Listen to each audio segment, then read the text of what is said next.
We did, but Mr. Smith walked out, so we'll start, and then we'll recognize him as being back at the table to begin with the quorum. Okay, good evening, everyone. Thank you. Today is Tuesday, May 5th. We are going to get started with our meeting. We are going to open the meeting initially as a committee, since there are 4 members of the board sitting at the table, but I know we have a 5th here for quorum, so we will then recognize the meeting as for business when our 5th board member is present for roll call. So, Mr. Linsky, would you please call roll? Yes, thank you. Okay, Mrs. Palomo? Here. Mrs. Carrero?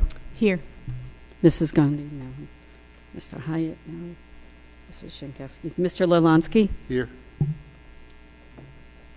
Dr. Miskowitz? Mr. Smith? Mr. Cohen? Here. Thank you. Thank you. And when Mr. Smith does come in, then we'll recognize him through roll call, and we'll be at a quorum. Okay, thank you. I would just like to point out, for everyone, for the agenda purposes, this meeting is being held pursuant to Open Public Meetings Act, and that adequate notice has been posted on our district website.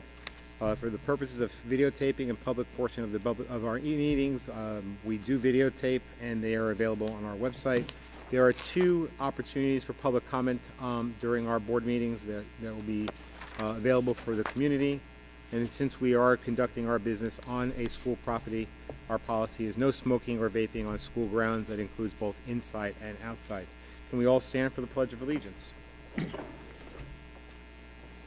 I pledge allegiance to the flag of the United States of America and to the republic for which it stands, one nation, under God, indivisible, with liberty and justice for all.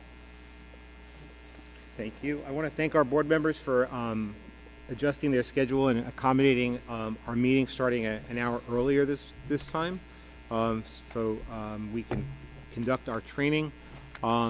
The first item on our agenda is a presentation by the New Jersey Coalition Against Sexual Assault, or NJ CASA. I'd like to welcome them. I would just like to recognize the 2 people who are here.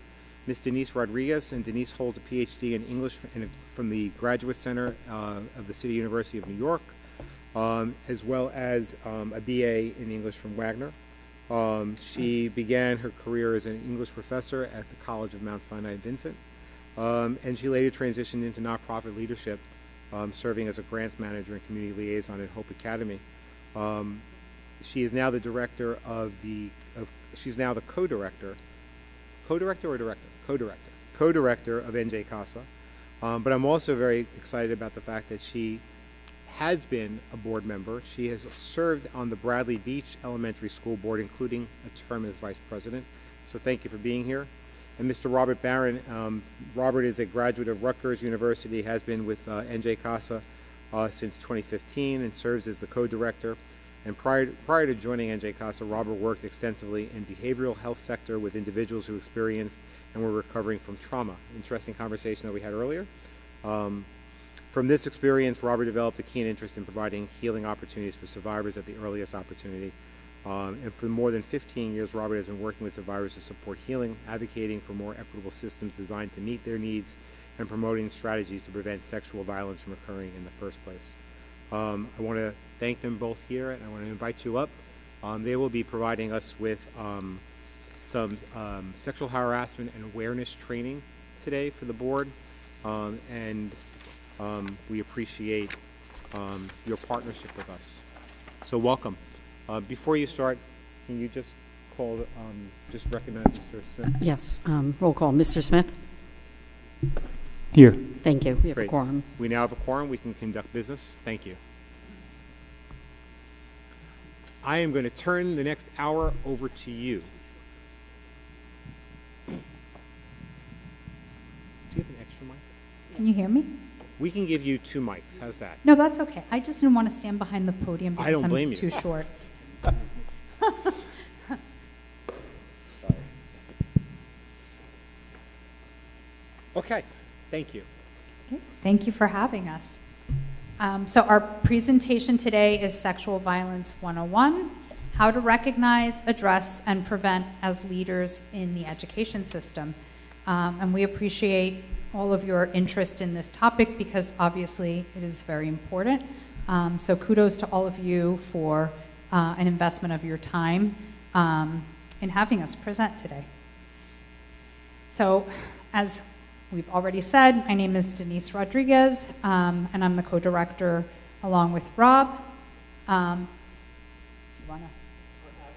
Our average height is about 5'6". Yeah, I'm Rob Barron, also co-director with Denise, and thank you already for the thorough introduction. I don't think we need to belabor that part. Yes. So who is NJ CASA? NJ CASA was founded in 1981, and we are the statewide organization focused primarily on sexual violence. We are the capacity building organization that works across the state to provide advocacy, training, technical assistance, and collaboration. And we currently have 31 member programs in our membership. And who are these programs? So one of these programs, well, a couple of these programs actually are here in Monmouth County, but we have all 22 county-based sexual violence programs. I know there are only 21 counties, but we have two. Is this working? Yeah. Okay. We have two programs now in Union County because the services in that county are now bifurcated with two different providers providing two different areas of services. But all 21 county-based programs, and in Monmouth County, that is 180 Turning Lives Around, so that's your local county-based rape crisis center. These programs provide counseling, they provide crisis intervention, and they provide prevention education. Because while we want to, of course, first and foremost, serve all survivors of sexual assault, we also want to end sexual violence. And we always say that we want to put ourselves out of business, right? And we can, like, I don't know, go work at a shelter with puppies instead, because that would be really cheerful. So we also have 8 culturally specific organizations. Those organizations were invited into our membership just a few years ago. It was the first time we expanded our membership. And those organizations provide sexual violence support services through a culturally specific lens. So programs that serve the Latino community, programs that serve, a program that serves the South Asian community, and programs that serve the Haitian community. So that's what we mean by culturally specific. And then the last program, which actually was one of our founding programs, is Rutgers University Office of Violence Prevention and Victim Assistance in New Brunswick. And it's good, I think, for you all to know that all of these programs exist, because in addition to coming to us, you know that, for instance, you can come to your county-based program should you want prevention education or other resources that they may provide. And just 2 of those 8 culturally specific programs are based out of Monmouth Yes. County. So we have Mercy Center and Community Affairs Resource Center, CARC, down Yep. in Asbury Park. So you are well resourced with our member programs in Monmouth County. So we're going to be talking about sexual violence. We recognize that these, while we will be talking about it in an academic fashion, these are not academic topics for a lot of people. We will get to some of the prevalence and how many people in New Jersey have actually experienced sexual violence. But whether you've experienced directly or not, just to recognize that these are heavy topics. So we just like to not jump right into it. We like to take a moment to just acknowledge that. And certainly if anything strikes a nerve, if anything just feels out of sorts, you know, we don't take offense if somebody needs to like pretend their cell phone is ringing and go into the hallway and just decompress for a moment. So it's okay to step away. Another topic we're going to be talking about is just the need to be aware of how you are responding, not just to a presentation like this, but when you're hearing about instances that have occurred in this school, when you're hearing about students being impacted by the issue of sexual violence, that you're being mindful of how that's impacting you as a board and as an individual. We don't want people to become robotitrons, or I guess AI would be the term now, and just like not react to these in a human way. These have human impacts, and we'll be talking about that. So before we jump in, I especially appreciate that, because I think it's important for our community that's watching this online that they understand that the content itself could be sensitive, and they want to maybe, withhold it from the children who may be watching it with them. So thank you very much for that explanation. and I appreciate that acknowledgement too, to folks that are watching outside of this space.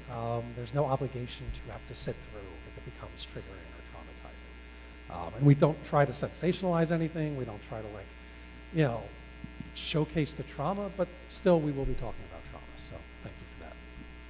So today's objectives, we want to talk about, gain a shared collective understanding of how we define sexual violence. We want to talk about, as I said before, the prevalence of sexual violence so we recognize how common these experiences are. We want to spend some time talking about the impacts and the responses that a survivor might have to sexual violence. Discuss some trauma-informed practices, talk about what it means to approach sexual violence prevention from a primary prevention standpoint, and then again, just why these concepts are important for folks that serve on the board, folks in the community, folks that care about the culture and the environment in which their students are learning. So we're going to start with a question for all of you. What do you think sexual violence means?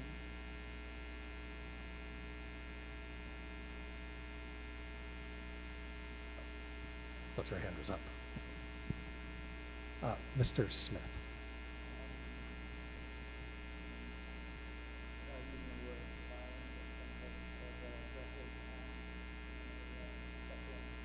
Okay. And I'm sorry if your hand wasn't raised. I saw a flash. So I jumped on it. Something unwanted. Okay, something unwanted. I'll pick up on that. I mean, it's an unwanted act that could be either physical or not physical. It Yep. could be That's a very in good either, point. in either way. Anyone else want to give a try at a definition? All right. Okay, so sexual violence is any type of unwanted sexual interaction. So that ranges from unwanted sexual comments when you think of like catcalling to actual sexual assault. So there's a spectrum. This is a broad definition of conduct that causes sexual harm. Now, statutory definitions are much more exact. There are limitations to relying solely on statutory definitions, however, to assess the level of harm an individual may experience, which is why we want to talk about that wider gamut, because all of them harm individuals and can have a lifetime of impact. And it's important to recognize, so I love that you already are thinking about the non-contact forms of sexual violence. A lot of people do often think it's sexual violence. We think violence, we think of it as an aggressive act, we think of it as something involving that physical, at least physical contact.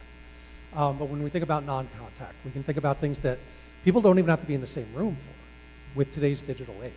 So that could be digital-based forms of violence, harassment, stalking. We now live in an age of technology where things like deepfakes are popping up and impacting school communities. I forget what school it was, but recently there was a school that had an issue with deepfakes where like publicly available photos were taken and run through AI and turned into explicit images.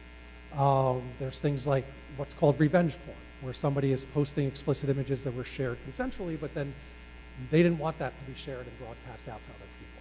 So again, those non-contact forms can be really damaging, really severe. And again, folks don't even have to be in the same room for that. And then contact forms of sexual violence, such as groping, forced or coerced penetration, being forced or coerced to penetrate.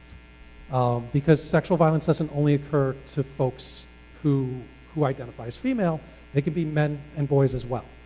And when you think about cases where there's like a female teacher that has sexually assaulted a male student, that's somebody being forced to penetrate. That's somebody who's in a position where they can't give consent. They can't withhold consent. There's that power imbalance. And that's why we like to make sure that we explicitly say it's not only being penetrated by force, but also being forced to penetrate. And sexual violence typically either creates or it exploits an existing imbalance of power. When you think of a school setting, who are the folks that have power in a school setting? Faculty, staff, coaches, and the folks who do not have that power are typically the students. So when you look at that exploitation of that imbalance of power, or sometimes when sexual violence occurs between students, where it might be like, oh, they're peers, it can create an imbalance of power that might not have otherwise been. So we'll talk a little bit about the statutory definitions that apply here. So New Jersey law talks about sexual assault being sexual penetration no matter how slight. So there's no determination, well, that was kind of super. No, if there's any kind of penetration that includes vaginal penetration, anal penetration, oral penetration, all of that can count. Sexual contact is defined by the intentional touching of intimate parts, is how they define it.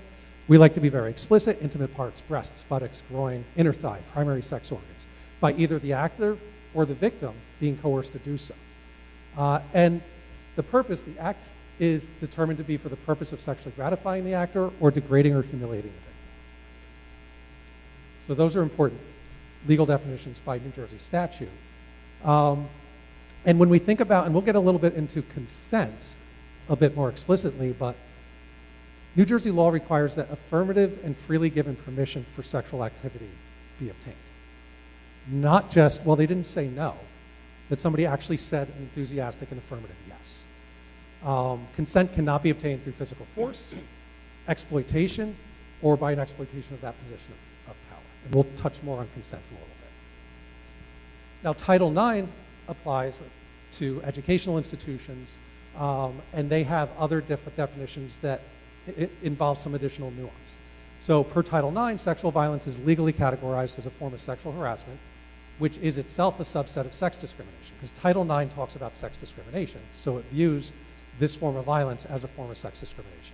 It is defined as physical sexual acts perpetrated against a person's will, perpetrated against the person's will, or where the person is incapable of giving consent.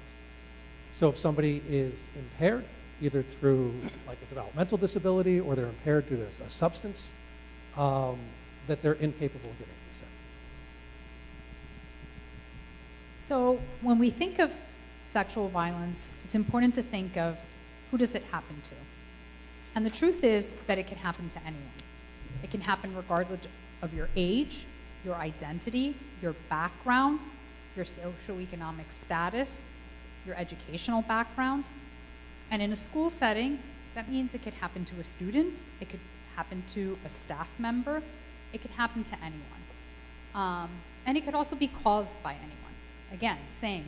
Regardless of age, regardless of identity, regardless of their background, their socioeconomic status. And it could really occur anywhere and at any time. There is a propensity for us to think that these are things that, people place themselves in harm's way, or, you're walking alone down a dark alley.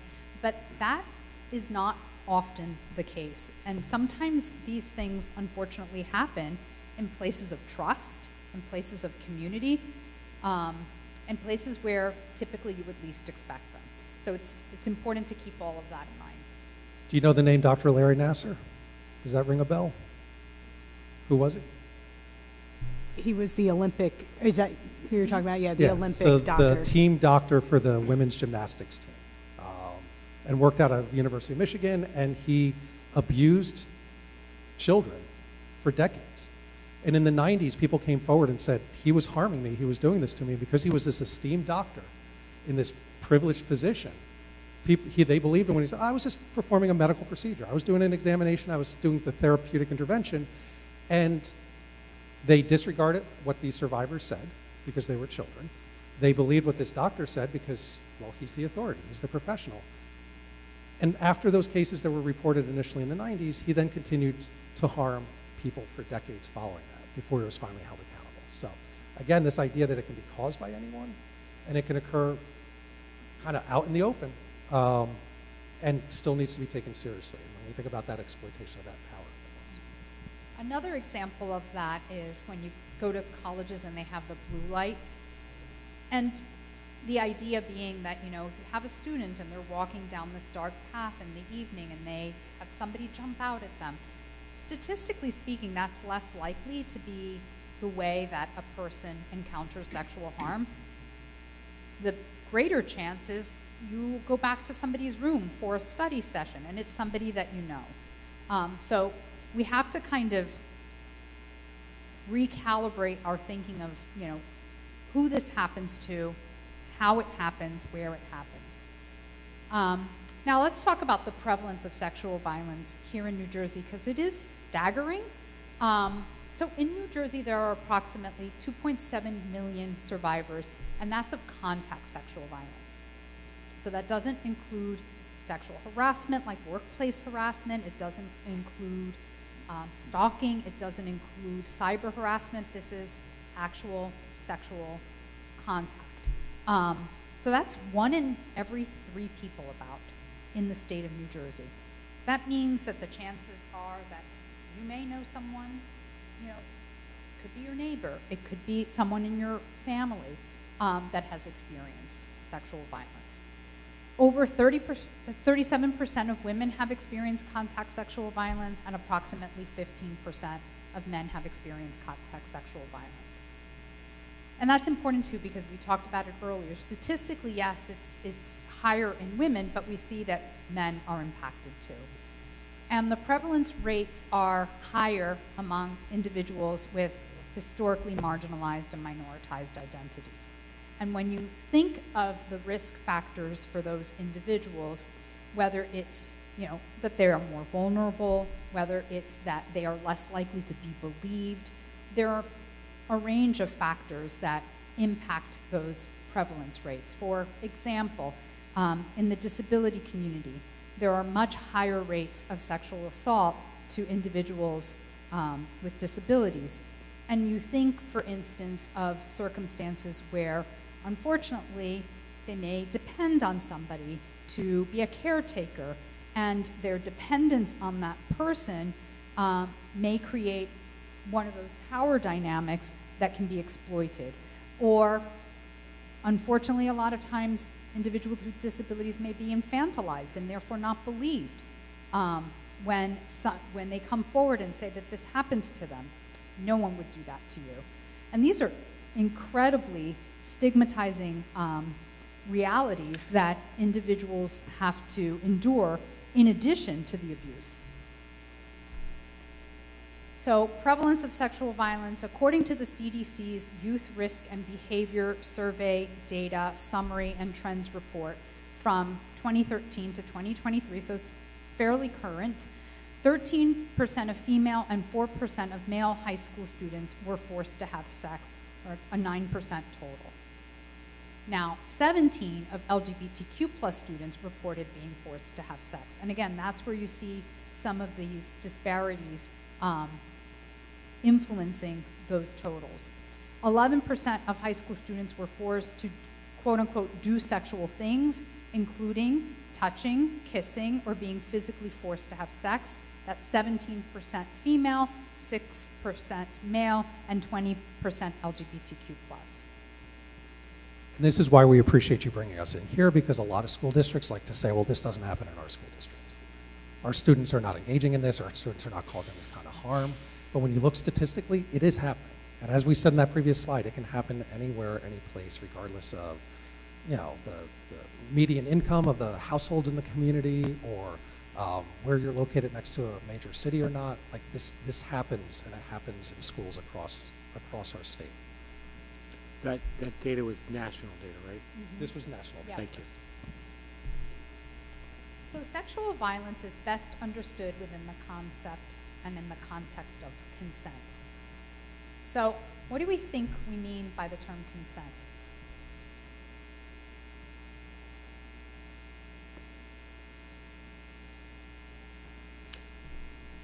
Someone who is willing to participate in,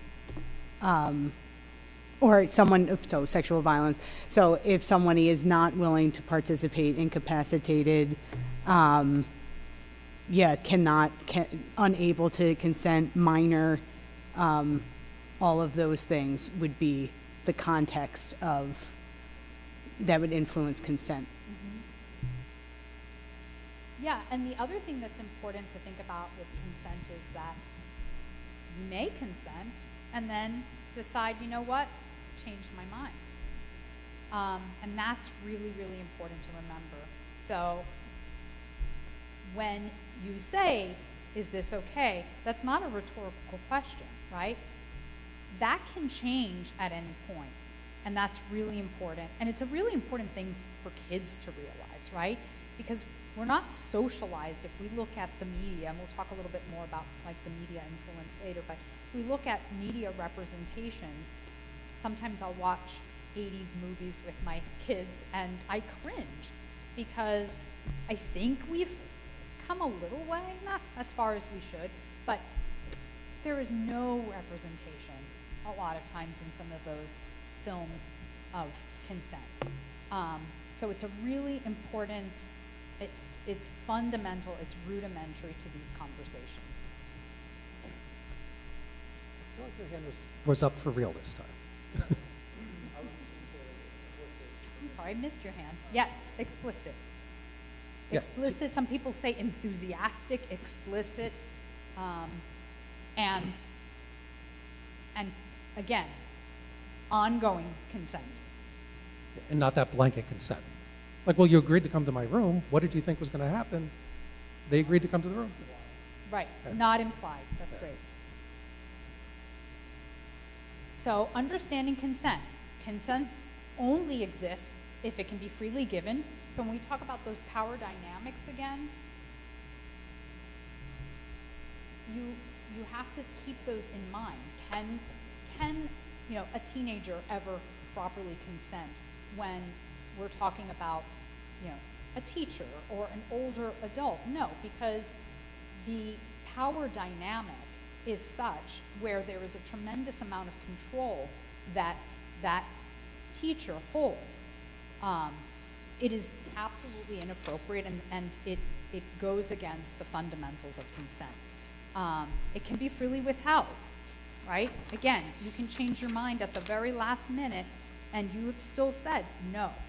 And it can be freely revoked if individuals change their mind. So understanding the impacts of sexual violence is really important. The FBI, this is such a staggering reality. The FBI considers sexual assault the second most violent crime, second only to murder. Just think about that for a minute. The second most violent crime, second only to murder. And when we think of the long-term repercussions of a sexual assault on an individual, the lifetime impact, and you think about that statistic, it really does all make sense, right? So the severities and complexities of the trauma associated with sexual harm are unique. Each individual is different. Not any two survivors are going to experience the aftermath of a sexual assault the same way. They may want different things, which is why it's really important not to tell a survivor what to do. You have to report this. You need to do this. Because every survivor responds differently, and some may need more time.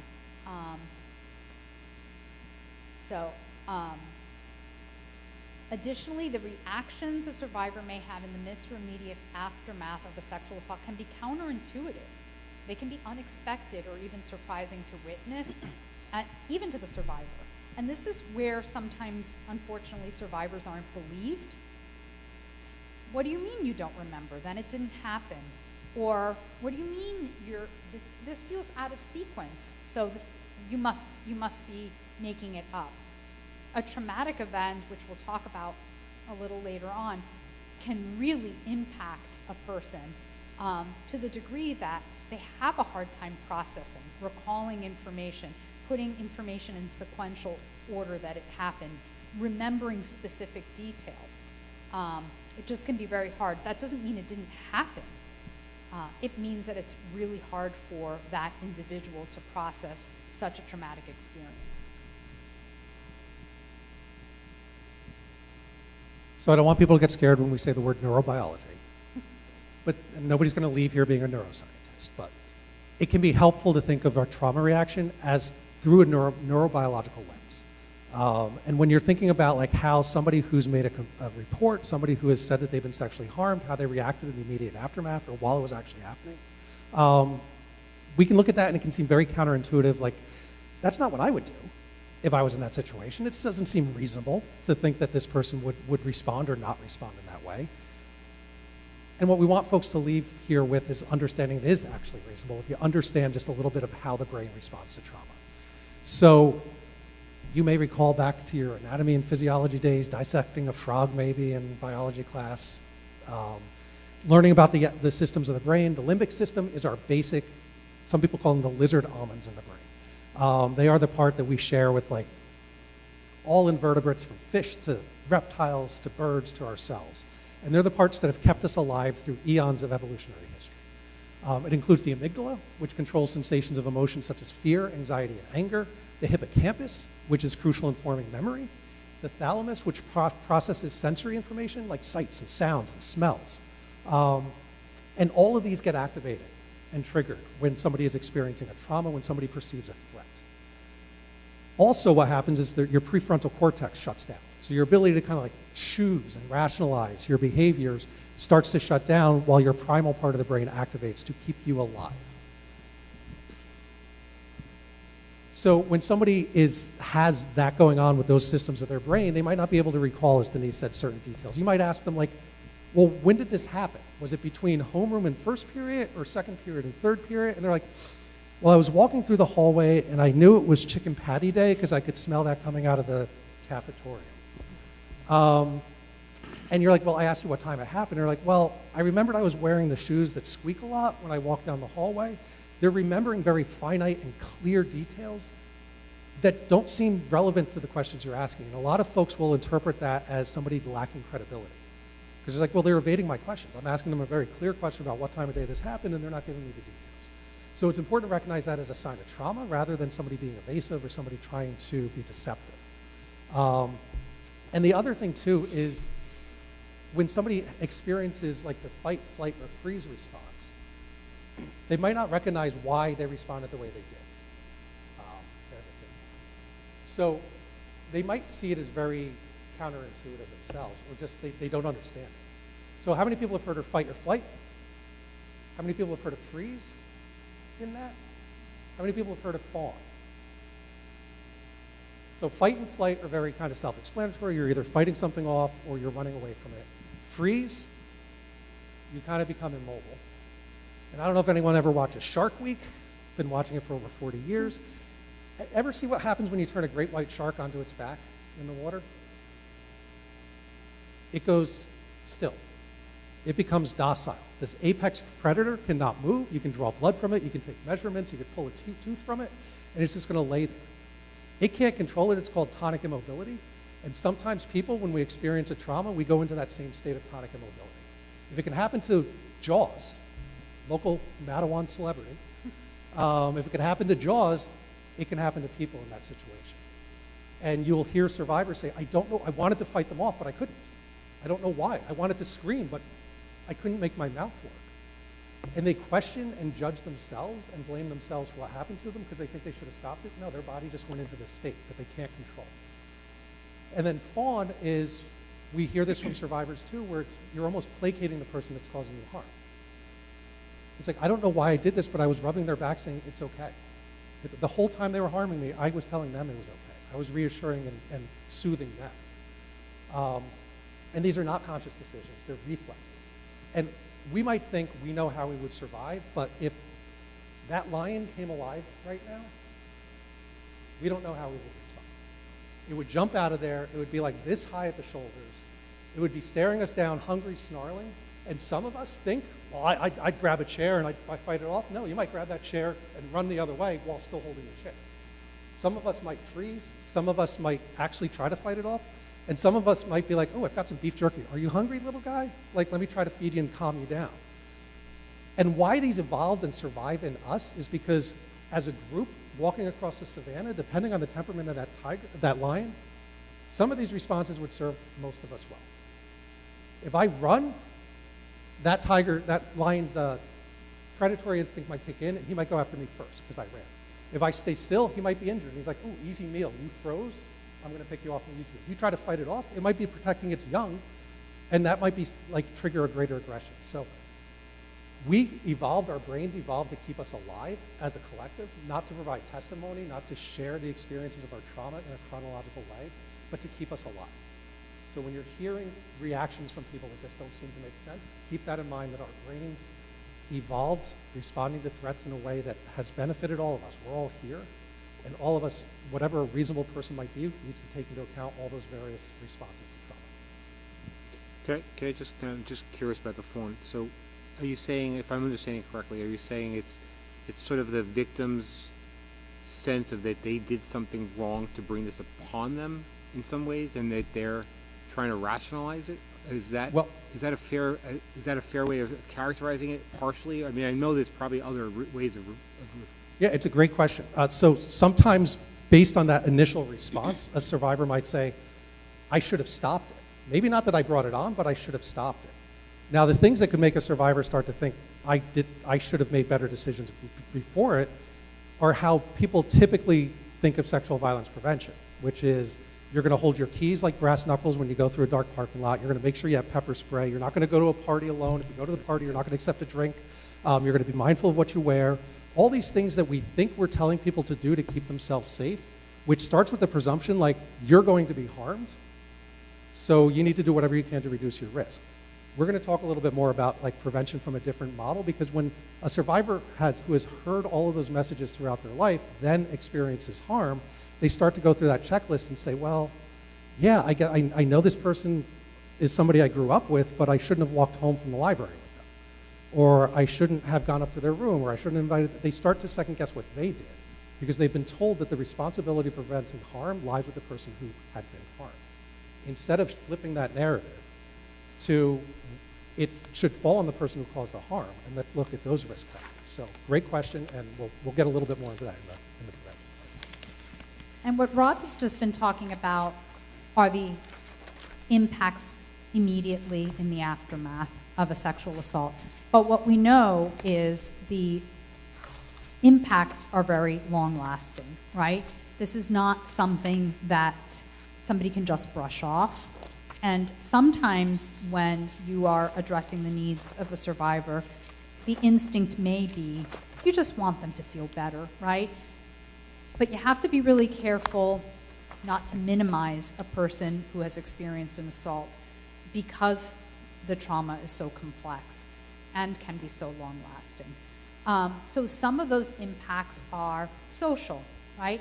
It is obvious that after an assault, a person would lose trust, especially, say, for instance, they were assaulted by someone they knew, which happens, as we said earlier, very often.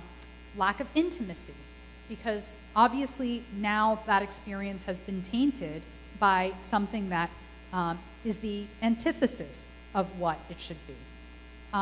Boundaries. When your boundaries, like, imagine like how great of a violation of your boundaries a sexual assault is, and think of how we navigate just our daily lives and all the boundaries that we want to maintain to keep ourselves safe and happy, and how triggered now basic interactions where we may feel, you know, somebody wants to hug us, and now we don't want to be touched. That's a boundary that feels violated all of a sudden. Our mental health, right? Anxiety, depression, post-traumatic stress disorder. These are all very real responses, especially when we think of, you know, what Rob was just saying about if people aren't believed and how that can exacerbate what is already such a terrible experience. And these then have systemic impacts: financial, vocational, education. Think of a student, for instance, who experiences an assault. Are they going to want to come to school if that happened? You know, if the person who assaulted them was another student or a teacher? Of course not. They're not going to want to come to the school. They're not going to want to see that person. Also, are they going to be able to do their homework and focus on studying when their mind, of course, is elsewhere? So their education can be at risk. For somebody in a work setting who has experienced sexual assault or sexual harassment, not wanting to go to that job, or even if they didn't experience it at that job, just do you have the wherewithal after an assault to get out of bed and go to a job when you're so overwhelmed and are trying to process your trauma? So thereby, there are financial impacts to this too. The CDC estimates that the lifetime cost of sexual assault to the individual is over 120,000. And that statistic is from some years ago. So when you think of inflation and the cost of living, it's probably even much higher than that. That is to the individual because of things like, you know, an interrupted education, a job loss, and other factors, the cost of seeking help, which, by the way, the services across our membership are 100% free and confidential. But for anyone, legal fees, for example, can be very expensive. There are pro bono services out there, but a lot of folks who end up wanting to go down a legal path and pay for their own attorneys, very expensive. Physical health, right? Poor sleep. I mean, I know when I don't get a good night's sleep that I don't feel great, and that's just one good night's sleep, right? If this is, it may have nightmares, may just have a hard time falling asleep. Substance misuse, because that's a way out for people, right? It could be a distraction, unfortunately. Changes in appetite. So these are all ways that this event has this ripple effect across the person's lifetime.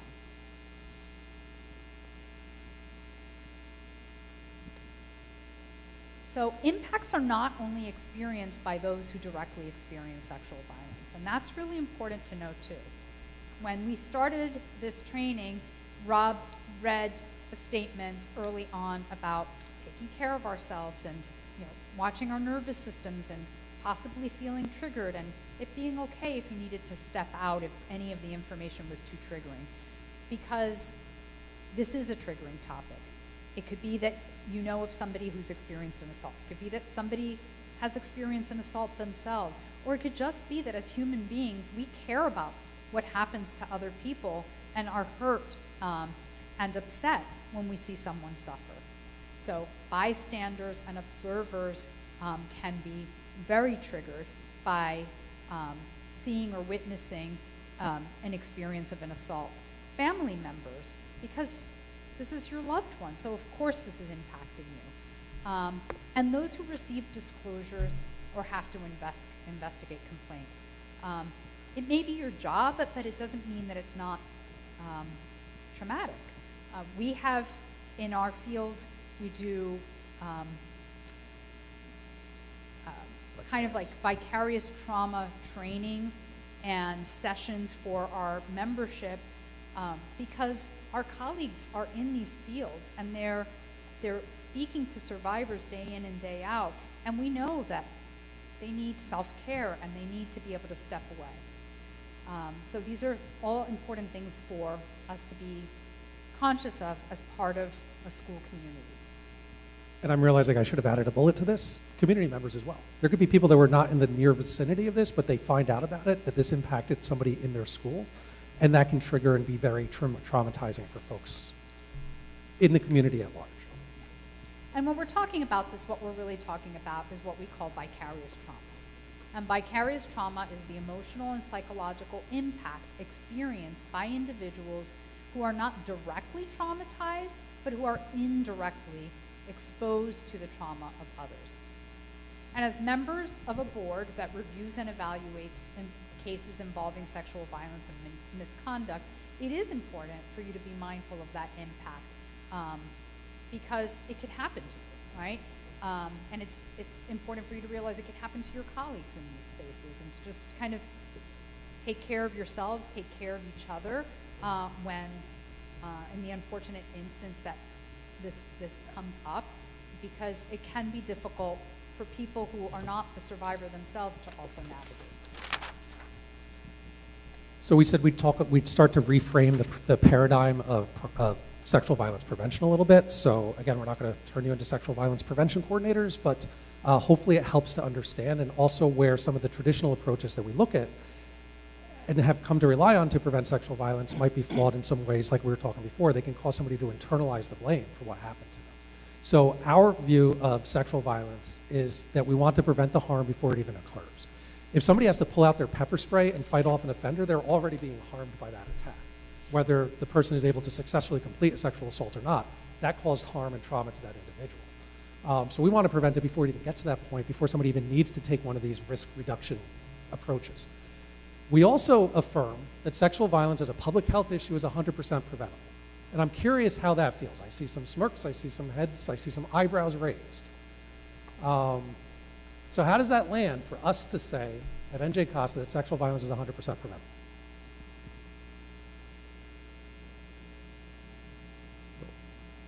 You look like you're going to say something. So I don't think it's going to happen in our lifetime. I think, as Denise said, we probably have job security for a while, even though we really want to put ourselves out of business. But because it's a behavior, unlike other public health issues like lung disease or cancer or Alzheimer's, where you can take all the lifestyle choices you can to try to prevent that from happening, and you might still develop one of those because of a genetic predisposition. When it's somebody's behavior, we can change that. I grew up in the last quarter of the 1900s. It's a long time ago, before the turn of the century. Back then, people didn't always wear seatbelts. Does anyone remember that time where you'd get in, you'd be riding the back of the pickup truck, sliding around like with the picnic table back there? But now, how many people, can you even get into your car without your muscle memory reaching for that seatbelt and clicking it in place? We have changed behavior dramatically from the time I was a child to now. The other thing I look at is, like, anyone who's a dog owner, and you walk your dog and your dog does its business on the sidewalk, you probably clean it up. They sell all kinds of products to do that now. That wasn't always the case. But we do that now not even to help ourselves, but to help the next person who's walking down that sidewalk. We can change behaviors. We can change these social expectations of behavior. I look at those as examples that we can do this, but there's a lot to overcome.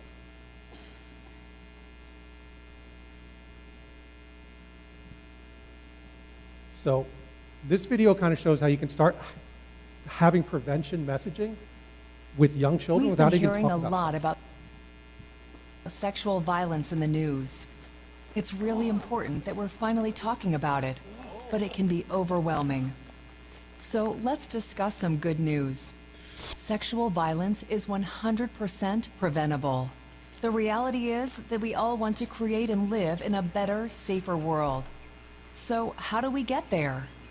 First, let's recognize that we each have a part to play in asking for and receiving consent in our day-to-day interactions. Can I play next to you? Yes. And it's never too early to start or to encourage that behavior with the young people in your life. Every day, we have the power to model positive behavior. May I hold your hand? No, thank you. That's okay. Behavior that will help create a world free from sexual violence. We can show today's children the steps they can take to create a safer tomorrow, to grow into caring adults who respect people's choices. I thought I wanted to go down the slide, but I changed my mind. Simple things like not forcing friends to do anything they don't want to do can help create a world free from sexual violence. Think how the world can be. We can do this. We can create a safer garden state. Go to njcasa.org today to learn more. I forget how cute that is. I know.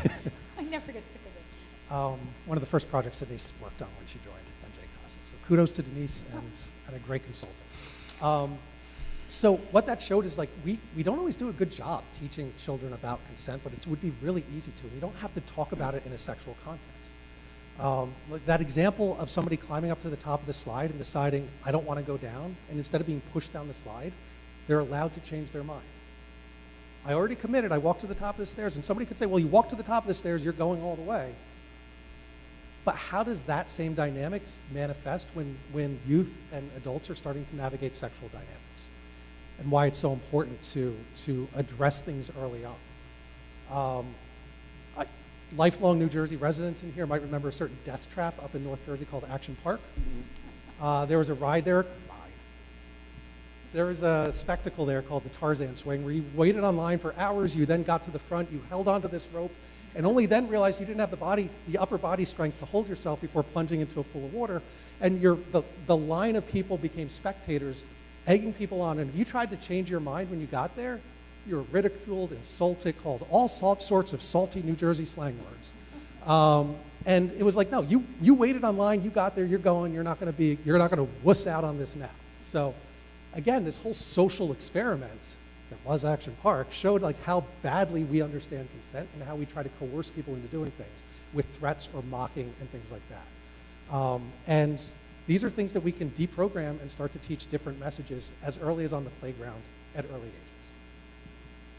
Which is why it's so great to work at a school, right? Because you're working with kids that are still very receptive and impressionable and who can be receptive to these mindset changes. So what we're trying to do when we talk about shifting approaches to prevention is preventing victimization, moving towards preventing perpetration. And again, what we're looking at is the difference of, you know, the self-defense classes and the pepper spray and the whistles. It is not to say that those things are bad. It is to say that you are then meeting a situation already at a point of crisis versus taking it many, many steps back where nothing has occurred and just reinforcing positive behaviors. Why is it so wrong for a child to change their mind and not want to go down the slide? No harm done, right? Absolutely, you don't have to. Or the boy who asked to hold the girl's hand, no thank you, that should be enough, right? So it's about taking those opportunities much earlier on in safe settings, in learning settings where you can model that good behavior and change those practices that have become sort of socialized and ingrained in us over the years. So this is the sexual violence continuum, and you can see that at the top you have like physical, so that's assault and unwanted touch, and then in between you have verbal, and again we talked earlier about catcalls and sexist jokes and media representation, and then at the very bottom is where you have those attitudes and beliefs, right? Sexism, which, you know, creates this binary of, you know, oftentimes men are better than women, right? They are smarter, they are stronger, and all of the ways that that can impact and influence how boys and girls see themselves in relationship to each other. Racism, right? The way that we can exploit people because of their backgrounds or think less of them in a way that can, again, create these dynamics where it can become easier to see that person in a way where you're not treating them like you would your own relatives or your own friends or something of that nature, right? So these are the foundational issues that we have to address: sexism, racism, homophobia. These are the foundational issues that we have to address so that we create caring, loving individuals who are going to then be respectful of everyone around them. I grew up watching James Bond movies with my dad. James Bond in like the Sean Connery, Roger Moore years, and he was not a great example. Like the sexism, the jokes and catcalls and comments and all that, and then the actual physical assaults. Look at Goldfinger when he is trying to seduce the protagonist of, you know, Goldfinger's right-hand woman, whose name is Pussy Galore. Enough said, but he wrestles her to the ground in the barn. She resists him, resists him, resists him. He finally forces a kiss on her, and then she melts in his arms. Oh, James, and then she betrays the villain to support him. What message did that teach me as a little Rob sitting at his dad's knee on the couch watching this movie?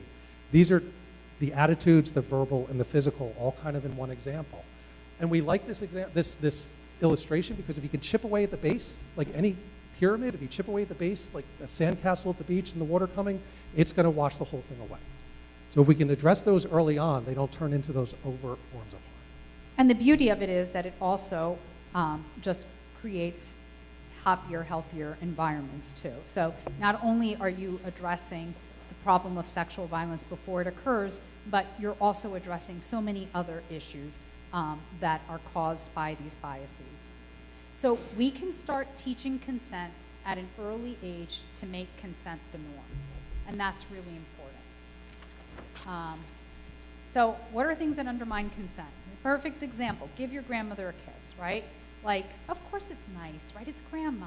But some kids just don't really like a lot of, I'm a mother of 3. I have one hugger, one person who freely gives hugs, and the other 2 who are delightful children, and I'm not saying that because they're mine. They really are delightful people. They are delightful, I They, can attest. I mean, my one child does not really enjoy hugs, and I respect that, right? I don't hug her.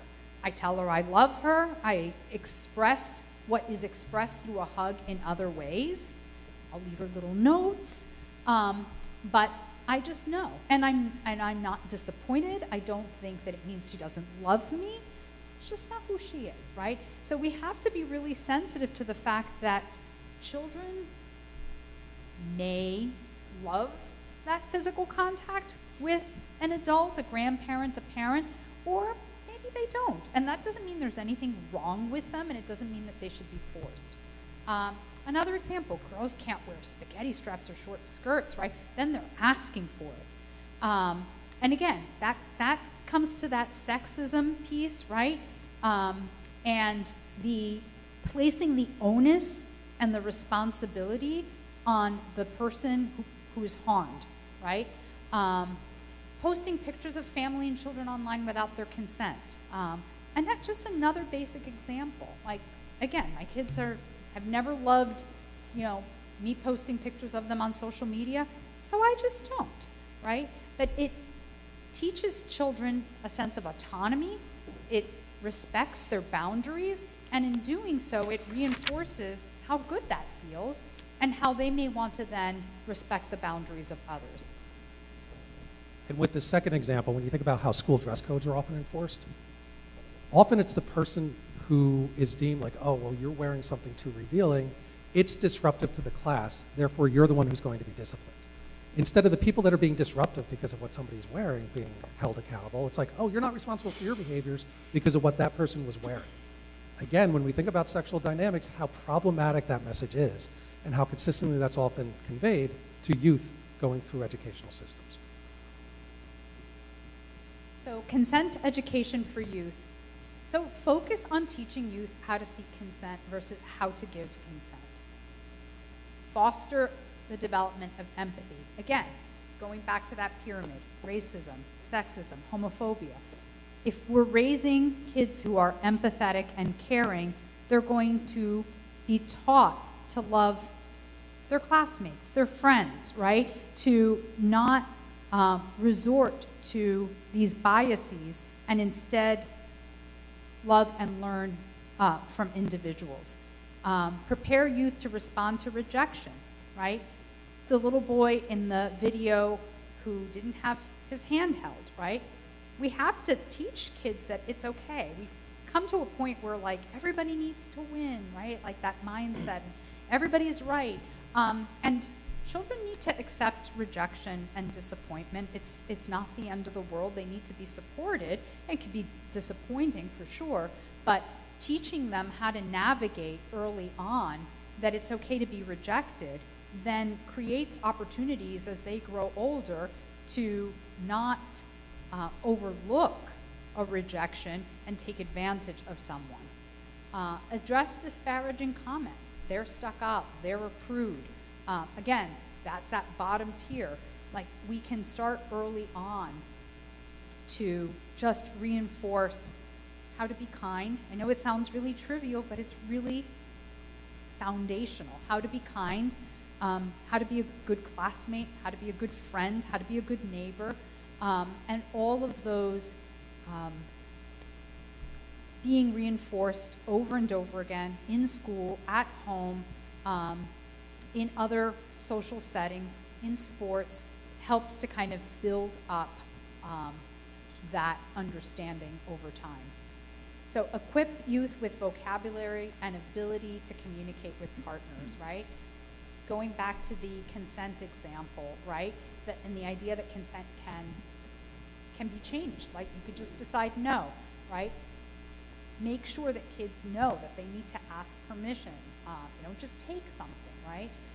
In the example of the little girl going down the slide, in the first image, the little boy decides to push her. In the second image, which is what we hope for and want, he lets her come back down, right? So those are good communication skills that are foundational. Reinforce the need to always seek consent, not just initially. Partners can change their minds, right? So when kids are playing sports or when they're doing an activity in school, just kind of reinforcing, like, maybe this person wanted to play the game initially, and maybe they got tired, or maybe something happened and they're not kind of into it for whatever reason anymore. Maybe they don't feel well. It's okay to change our minds, right? So that's another important lesson that can be reinforced in many different ways, particularly in a school setting. And we'll kind of go through this quickly, but responding to disclosures from survivors, just some key points to bear in mind. Listen and affirm. Hear what they're saying before we start interjecting with a whole bunch of questions. When asking questions, try to avoid the ones that maybe are not serving a purpose to kind of gain more information. Avoid the victim blaming. We said don't start asking questions about, well, what were you wearing? Why did you go there? Why did you make this decision? Start asking what happened and what they can remember without starting to impose what you think they should have done. Be very familiar. You're all school board members. We're not Title IX experts. We connected folks with a Title IX expert who could maybe give more information on this, or your attorneys, but be familiar with what your school and state policies are and regulations on your role as mandated reporter. Are you designated by Title IX as a mandated reporter, as a confidential report? Can you be somebody that somebody can disclose to you and it doesn't have to go any further than there? Or are you obligated then to elevate it and make a report and a Title IX complaint, regardless of what the person telling you might want to happen? You should know what that is before you're in that situation to be prepared. And you should be able to communicate that to somebody who might be making a disclosure to you so that they can make a decision if they want to disclose to you.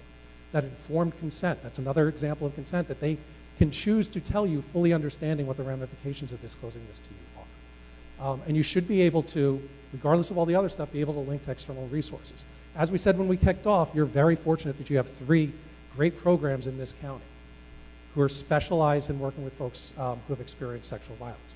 You also have a lot of other resources. I started my career down the road at CPC Behavioral Health Care over on Route 34, Aberdeen Counseling Center. They're great at dealing with a range of mental health issues. Sexual violence, as we said before, is a very specialized form of trauma, but you should know what resources are out there for folks that might need services. And you should question now, and with this information, to think about what you can do differently. If you've never received a report of sexual violence, what you might do if you ever experience that, or if you have, to think about how you might respond differently the next time, both as an individual, as a board, as a school district, as a community. Because all of those are different layers of response to somebody who makes a disclosure. I think we started a little late, so I hope we didn't go too far over our 60 minutes. You were right on time. Almost like we know what we're doing. Thank you. But it's open to questions. We covered a lot. We tried to kind of breeze through some of it, but we're here if you want to ask additional questions. I know you've got an exciting budget presentation. The 3rd or 4th or 5th or 6th or 7th one, but. Let me see if any of the board members here have any questions for you before we wrap up. I do have one question, and I think it's more for our attorney than it would be for you. Are board members mandatory reporters?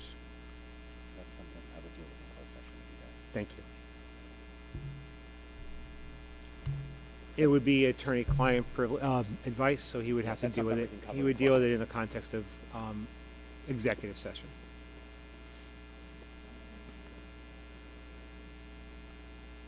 Because it would come with an explanation.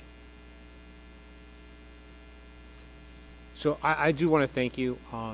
You have offered us, at least you offered me, a lens in this type of education and awareness that I did not have within the educational community. I had it in the context of workforce and being an employee within a company or an organization, but not within the educational community, and focusing more on the education piece of the child. And that was very helpful for me to put that into context. So I do want to thank you.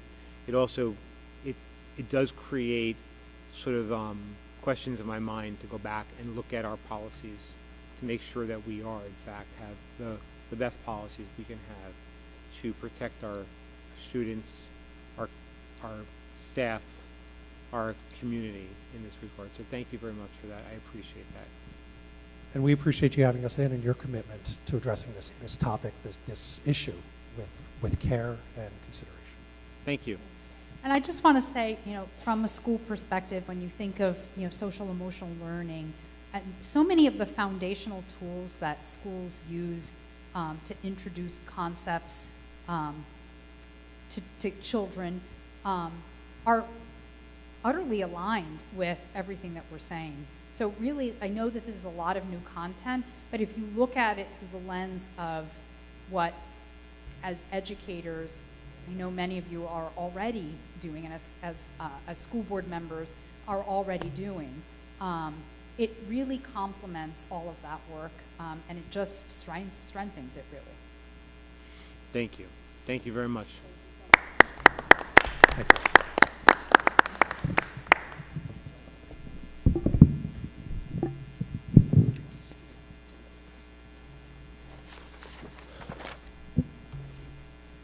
Okay, we are going to continue with our agenda. Mr. Cohen, I'd like to enter a point of order and make a motion. This training, I want to just thank Valentina Mendez and Annette, who's here with us tonight, as well as Annette Seward. As we all know, as the community knows, this training comes on the heels and was proposed after an incident that happened within our school board. The purpose of this training was to reflect and become informed so we can better serve our community. I want the community to know that Mr. Chad Hyatt came 10 minutes after the training was supposed to end, and Mrs. Aditi Gandhi did not come to this training, which we've known about for quite some time. Mrs. Jankowski also came after I came, for the record. In saying that, Mr. Hyatt has been not only involved in a text message where my breasts were discussed and did nothing to stop it, report it, or bring attention to it, as well as making comments such as, "You look horrible in those photos. You're everything that's wrong in this world. You're a stain on our community," all lending to every single thing that we heard, especially in the pyramid of verbal discourse, attitudes, and beliefs. It causes hatred and also a target, as well as creates an environment for a victim that's not able to serve the community and has to kind of sit amongst this every day. Mrs. Gandhi had immediate family involved in those same exchanges. To not show up to this training is not just signaling, it's doubling down. We learned today exactly what to do and how to act, and not coming today is a complete dereliction of duty, and it breaks the oath that we committed to our children, to our community, and to families in this district.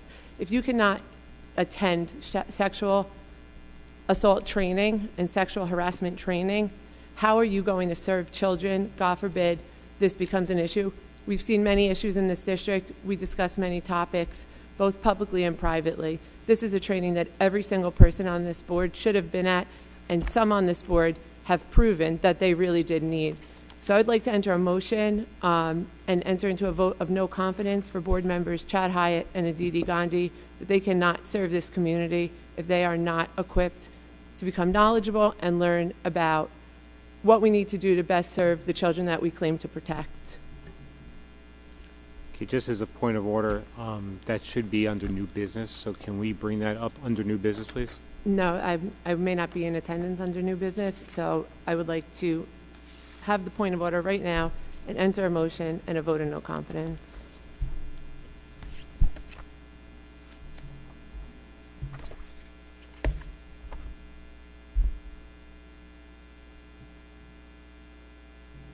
Okay.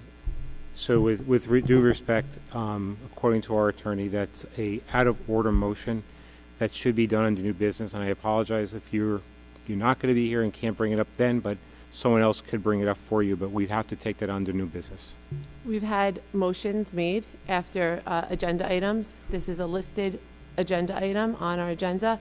We are in order. We have a quorum. We took attendance. We should be able to enter a motion after an agenda item. I don't mean to belabor this, and I wouldn't want to make you restate your motion again later in the meeting, but this was an agenda item only for training purposes. It wasn't for action purposes. Can you show me where that's noted on the agenda? There's no roll call vote listed after it. We've had many motions entered throughout my tenure that didn't have a roll call. It's an agenda item on our agenda. I would like my motion to stand, and I'd like to enter a vote of no confidence for board members Aditi Gandhi and Chad Hyatt. This is your call as board president. Again, I think, I understand your point, but again, it's new business, and we're going to take it under new business. We'll move on. We'll move on, thank you. Okay, we'll move on, thank you. All right, thank you very much. I would like to at this point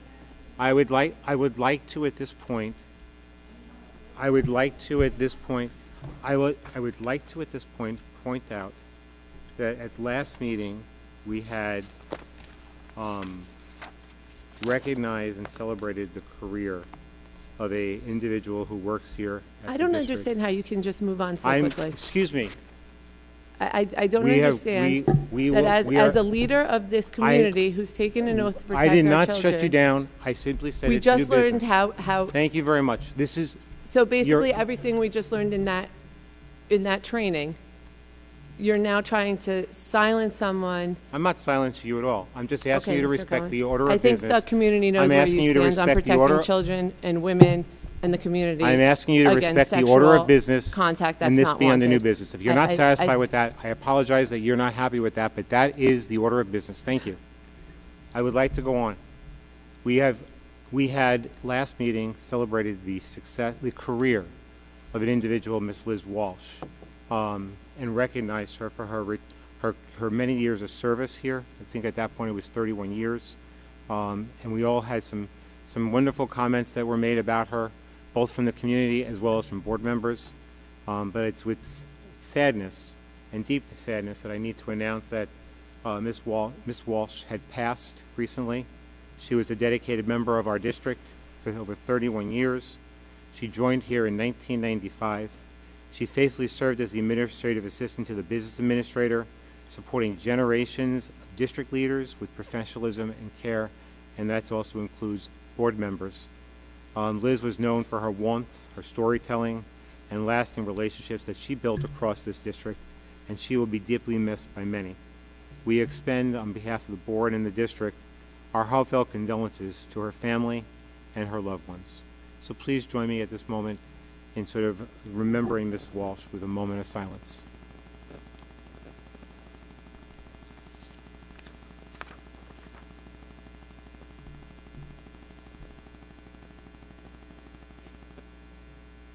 Thank you. Moving on, Mr. Balone, you have announcements? Can I just ask a quick question about the order of the agenda? In the past, like when things have to be changed on the agenda, whether it's a number that needs to be changed or an employee's name that has to be changed, you just change it. Can you make a motion to add a roll call to that agenda item or no? Can that be done? Like, can I make a motion to add a roll call vote to that agenda item or no?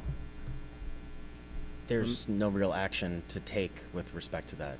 I mean, I guess you could theoretically move to accept the training, but that doesn't really, there's no action to be taken. You received the training.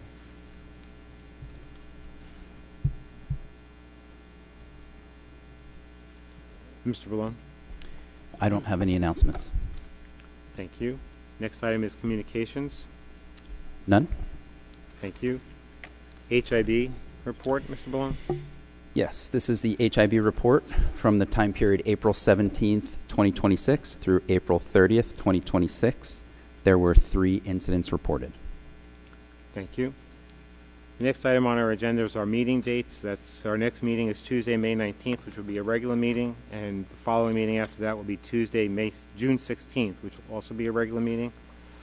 At our last meeting, we had voted as a board to approve the minutes for the March 24th meeting. We are going to need to reapprove the amended minutes of March 24th. There was an error in one of the numbers. Could you like to please point that out? Yeah, there was an error in the minutes. In the minutes? In the minutes. Where a number was represented as an 8? An 8 instead of a 9. Instead of a 9. And it was corrected, and I Okay. So with that, a motion, please, to accept the minutes. Ms. Carrero, I need a second. Mr. Hyatt, can I have a roll call, please? Yes, thank you. Mrs. Palomo. Mrs. Carrero? Yes. Mrs. Gandhi's not here. Mr. Hyatt? Yes. Mrs. Jankowski? Yes. Mr. Lalansky? Yes.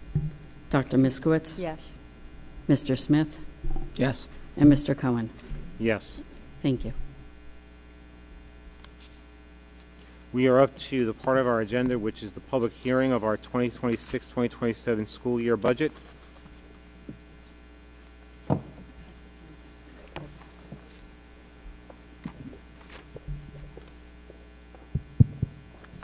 Okay. Okay, good evening. Okay, good evening, everybody. So tonight is our official public hearing for the 26-27 school year budget. This is a culmination of many, many months of discussions with administration, district leadership, and board, and then public presentations. So today is our budget hearing. So we just want to reiterate that, you know, there were goals we wanted to make sure we met when developing the budget. Obviously, academics through all of the aspects, special ed, gen ed, intervention, enrichment, curriculum, everything that's important as a board and as a district, we wanted to represent in this budget to the community.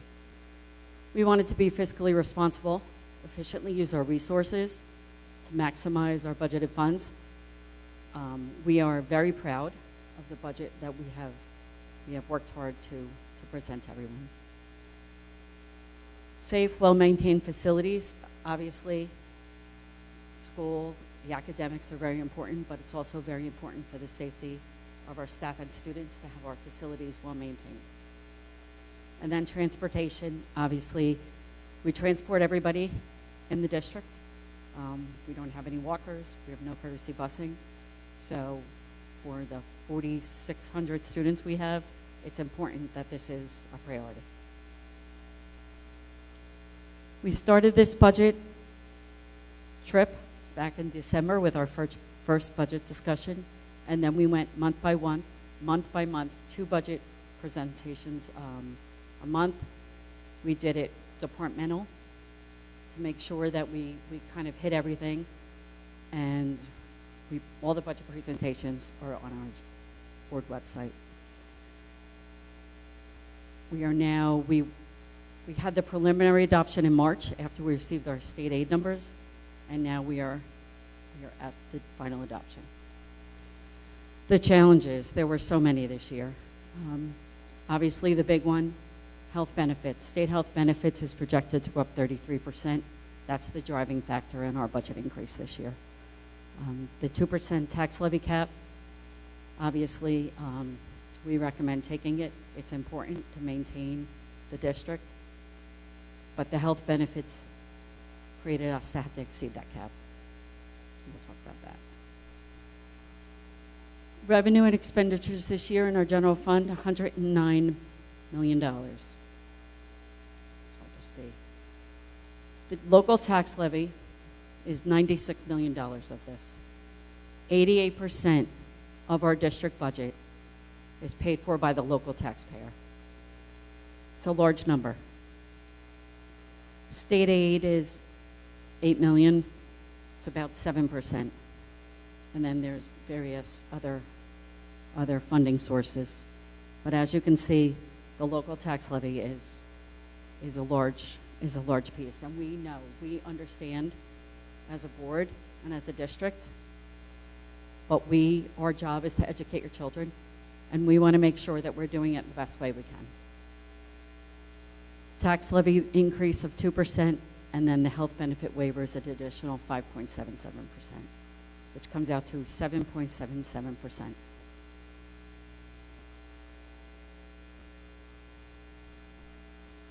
Here are expenditures. As you can see, salaries make up $63 million of the $109 million. Salaries and benefits make up almost 83% of the budget.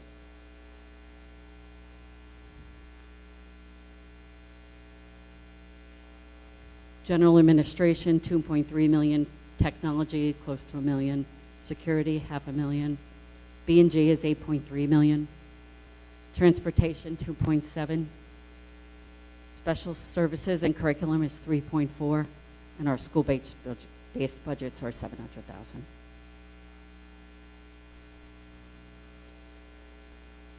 I wanted to show you this slide because I want you to understand, I think as a district we do a very good job at cost containment. We really do. I wanted to put some comparison data for you. In Marlboro, this is the budgetary cost per pupil. We're at $19,205. The state average for like districts is $20,589. We're the 23rd lowest out of 73. Administrative cost per pupil, we're at $1947. The average is $1960. We're the 25th lowest out of 73. Student to admin ratio. The state average is 145.8 students per administrator. Marlboro is at 179. The 8th lowest. So that shows that our administrators work hard. Faculty administration ratio. State average 16.3. Marlboro's at 19.3. 10th lowest.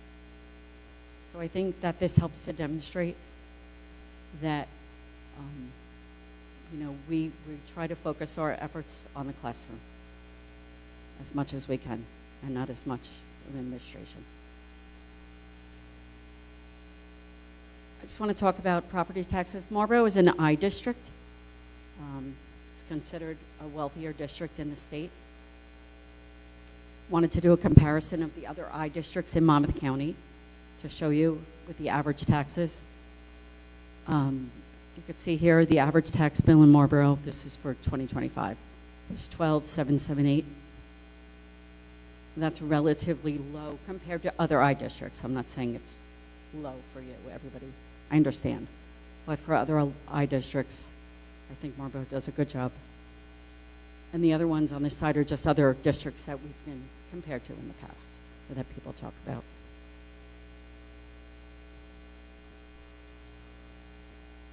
So for next year, we're estimating the average home in Marlboro is assessed, the assessed value, not the for sale value. The assessed value is about $500,000. The average increase next year is going to be about $389 for that, or $390 for a $500,000 house. That's with the 2% and the health benefit waiver. So, all in all, I think that the district has demonstrated, and we've tried to demonstrate the importance of taking the health benefit waiver this year. We understand the impact to the public, but I think that we have tried, we've tried to make cuts. We've cut over $2 million in other reductions just to get to where we are, through attrition, through retirements. Mr. Ballone has done, he tries to foresee the future, and not to foresee the future, but he tries to take advantage of things that might change with your crystal ball, right? He tries to take advantage of things that come through to save for the next year. Constantly looking forward. We're constantly trying to get to where we're not going to be in a position where we have to close a school or have to do anything like that. That's what's important here. And this is why we are recommending this tax levy and this tax increase this year. So if you have any questions, please let me know.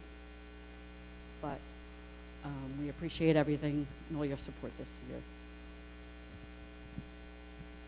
Chris, do you know, we know what our increase is. Do you know what that would be with combined with Freehold Regional and the township, what we're looking at? I don't. I'm sorry. I don't No, have their that's numbers. okay. Okay. Any other questions for Ms.? Yep. So this is a generalized question, and I know it can't be addressed really tonight, but Is your mic on? it is. Okay. What are we doing to address the universal health care benefits? Because that is such a strain. I know there's a lot of conversation at the state level, and I know a lot of districts are pulling out of that program. Can we start conversations now in preparation for next budget season? I know it's a very enduring process. To just explore some options and see what kind of things we can do to pull out of that, because it's draining our budget quite Absolutely. heavily. We've been trying. Twice a year, we have our insurance broker. We pull our claims experience from the state, and they shop us around to see what they can do. Our claims experience, unfortunately, has been very, very high. And it has not gone down at all, but we're hoping we're going to pull it again in July and continue to explore it. Thank you. I appreciate that. You're welcome.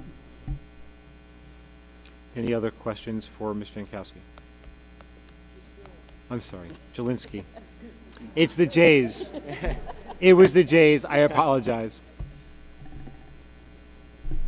On that staffing and efficiency slide, Yes. do you mind just clarifying that what these numbers are truly telling us?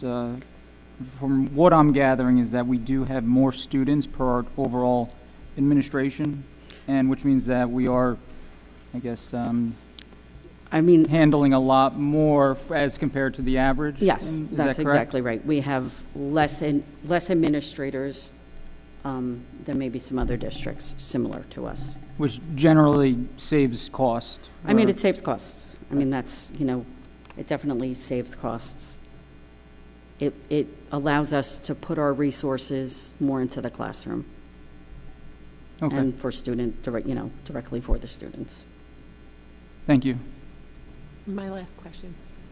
Oh, you can go ahead. I already went once. Follow up on your question. Following up on Danielle's question, are we restricted by one? We have insurance broker of record, right? We deal with our insurance broker. Are we restricted by only getting quotes from our insurance broker, or can we go out and go to the field and Well, they shop it through all the different They chips. shop it. I get it. Right. Can we go to more than one insurance broker to see if there's a better deal out there for somebody else? Are we allowed to do that, or we only can have one insurance broker of record? If you were to appoint another broker of record, who's your broker now? Brown and Brown. Brown and Brown. Not to, advertise for Brown and Brown, but they do a pretty good job at shopping things up. If you were interested in going to a different broker, it's certainly something you could look into and appoint. But you can't do more than one broker at a time. I don't know that it operationally works out that well.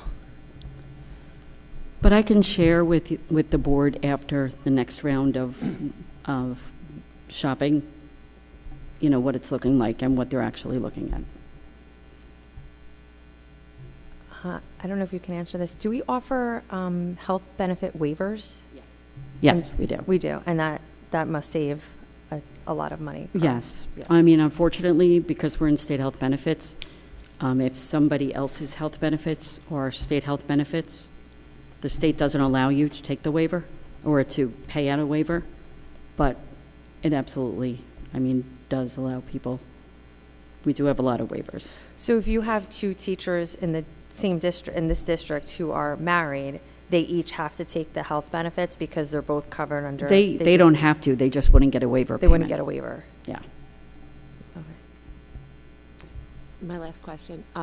Again, it's probably something that's a discussion more preparing for next budget season, but we are getting an increase of students coming into our schools through the new housing that's being developed. A lot of those students come in through the pilot program, so they're not paying their portion of their school taxes. Do you have a readout of approximately what the projected amount of students is going to be that's going to enter our district, and what the price per pupil will be that we are going to have to kind of rectify as we get more and more increases as those units get finished? So I do have, Michael and I actually looked at this over the past year. Our enrollment has not gone up. Those developments have actually kept our enrollment stable. Yeah, I understand that, but we do have a lot of children, we looked at the numbers last meeting, that are unenrolling and going to private schools. Those students paid, for the majority, I'm not speaking as a whole, I don't know everybody's, each student that left, but if they're taxpayers, they have a portion of their taxes went to our schools. Several of the units that are being proposed fall under a pay in lieu of taxes. Their portion of school taxes do not come back to us. So it's not a one-to-one on student loss, student gain. So our enrollment may stay steady. However, the price per pupil is going to go up if the students that are coming in are not, contributing to their portion of school taxes. So it's not really a numbers game in sense of quantity of students, but a numbers game in the sense of, who's paying taxes and how we're going to alleviate the loss of a per pupil. Right, and I guess we will see over the next year or two with the numbers what our per pupil cost is. You're welcome. What I think we won't know, based upon the question that Ms. Palomo asked, what we won't know is whether or not those students are children of parents who own homes versus children of parents who rent homes. Because if they're renters, they would not be paying property taxes. The owner of the property would be paying the property tax. Correct. The apartment complexes that are in town now, some of them are taxed, obviously, and the other ones that are pilot. Not as many pilot, actually, as I thought there were, but that is true. We wouldn't know which specific students, but we'd be able to monitor the per pupil cost over the next few years to see if it looks like there's, a growth without an enrollment change, per se. Thank you. Mr. Cohen? Dr. Miskowitz? Mrs. Jolinski, not Jankowski. You would normally do that anyway, don't you? You're monitoring the, the coming in and leaving of the children. That's part of your job. Well, and part of the district. I don't mean part of your job, but part of the process. Right. I mean, part of the enrollment projections that we look at each year are based on, some calculations and live births, but we're constantly looking at enrollment because when we have to project for the following year, we have to look at those numbers. So we're constantly looking at enrollment numbers anyway.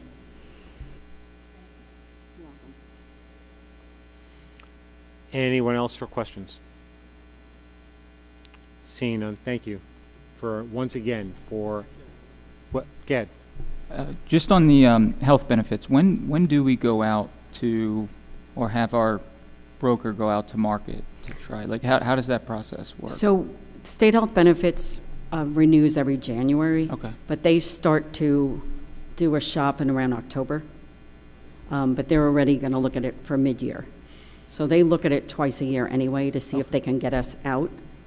Because right now we're in state health benefits, and we think it would be, if we could get out, it might help us a little bit with stabilization.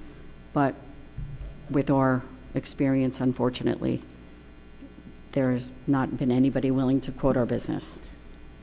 And to Mr. Lalansky's point, is there any way that we would be able to run it past other brokers, and perhaps the board could be aware of like different bids that we are receiving, or how does that process work? Is it like a silent bid? Well, I can share once when our broker goes out for the book of business to different whether it's GIFs or whether it's different. I could share that with all of you. But most of them in the past, I think, couple of years, no one has even bid. They won't even put in a proposal for our book. We approve the. Is your mic on? Yeah, can you hear me? Can you hear me? Yeah, sorry. We approved the broker tonight. Yeah. That's an annual contract in the reorganization meeting? It's usually like 3 to 5 years. Okay, so we're approving a 3 to 5 year contract. Yeah. So we would reapprove it every year at the reorg. Correct. Renew it. Right. So that's when we would, if we wanted to go with a different broker, it would be reorganization, correct? Right, I would have to go out for an RFP and. Got it. Do we know when, I know it's in the agenda, but do we know when this broker's contract is up? It's professional service, so it's technically not up. We just, as a board, choose to go out every 3 to 5 years for a new broker. I don't know the exact year that we went out. I think it was 3 years ago. Okay. Just to clarify, it's not a Right. 3-year contract. Right. It's just the board goes out every couple of years and says, okay, let's reevaluate this. Right. A professional service contract is a 1-year term. Thank you. Sure. Yeah, we could go out for, I can absolutely go out for RFP next year if that's what you all want me to do. That's not a problem. Are we able to use or ask other brokers to come in with offers before we decide to go with them? It wouldn't be offers, basically you would Or like- go out for a yeah. proposal for services. Right. And then once they were in, then they wouldn't like come in saying, I can get you this price or I can get you that. On a Okay. professional service, you go out, it's almost like when you go out for an attorney or you go out, Okay. you go out for a service, you bring the service in and then they would then shop your business. Okay. So just so it's clear for all of us, because I want it to also be clear for me. Mhm.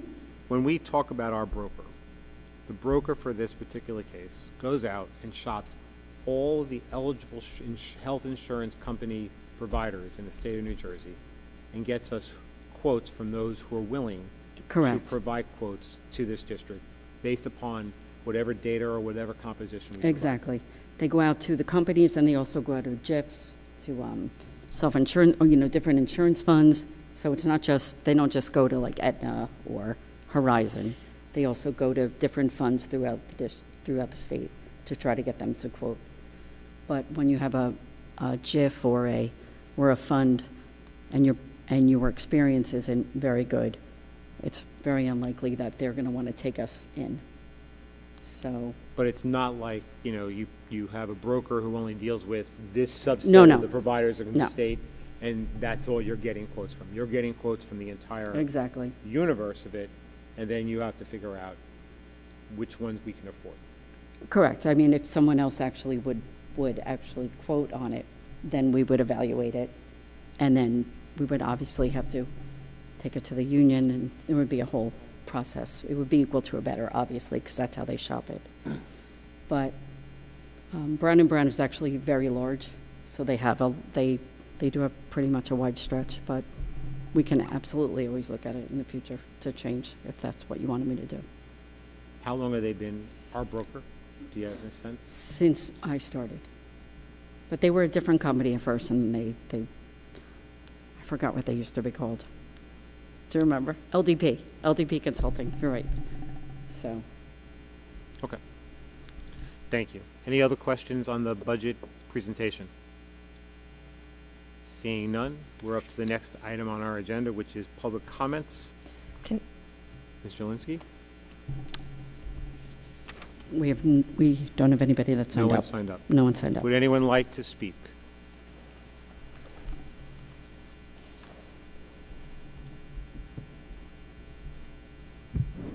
It's on? I don't think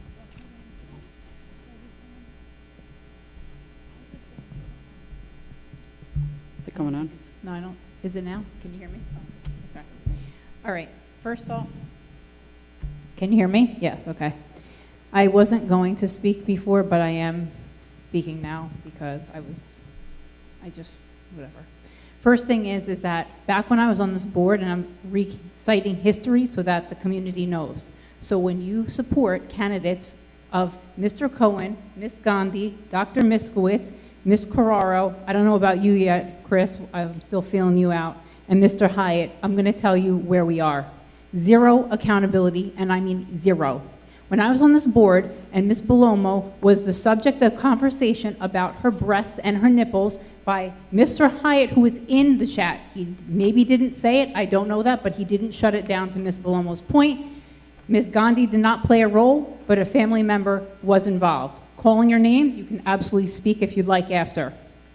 I took it to Mr. Balone, Mr. Cohen, Mr. Gross multiple times, multiple emails, meetings. What are we doing? Requesting that he be removed from a leadership position. And while you're huffing and puffing over there, I'm going to tell you right now, you not showing up, Mr. Hyatt not showing up, Dr. Miskowitz showing up late, you weren't involved, but these two, that's an embarrassment. And Mr. Cohen, I'm looking to you because you are the board president. And though you can't mandate they sit there, We all think it's a joke.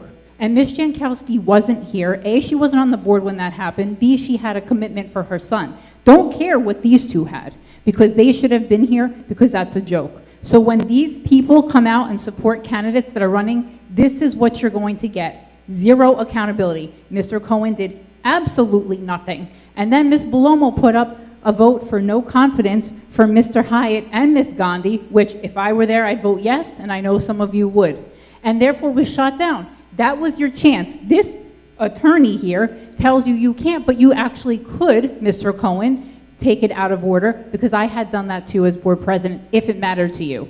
I know you're taking notes and not going to address it, but I'm just going to say flat out, you could have done something, and instead you chose not to. I'm going to put it under new business. You, as the president, could have moved it, but you didn't, to protect your friends once again. So forget about what's going to happen, because Danielle, you already know it's getting voted no, even if you put it up and everybody was sitting here, because you got all no's besides probably 2 yeses, which are Michael and Kerry, and then 3 from yourself, and that's it. So zero accountability. So what I will say is forget all of that.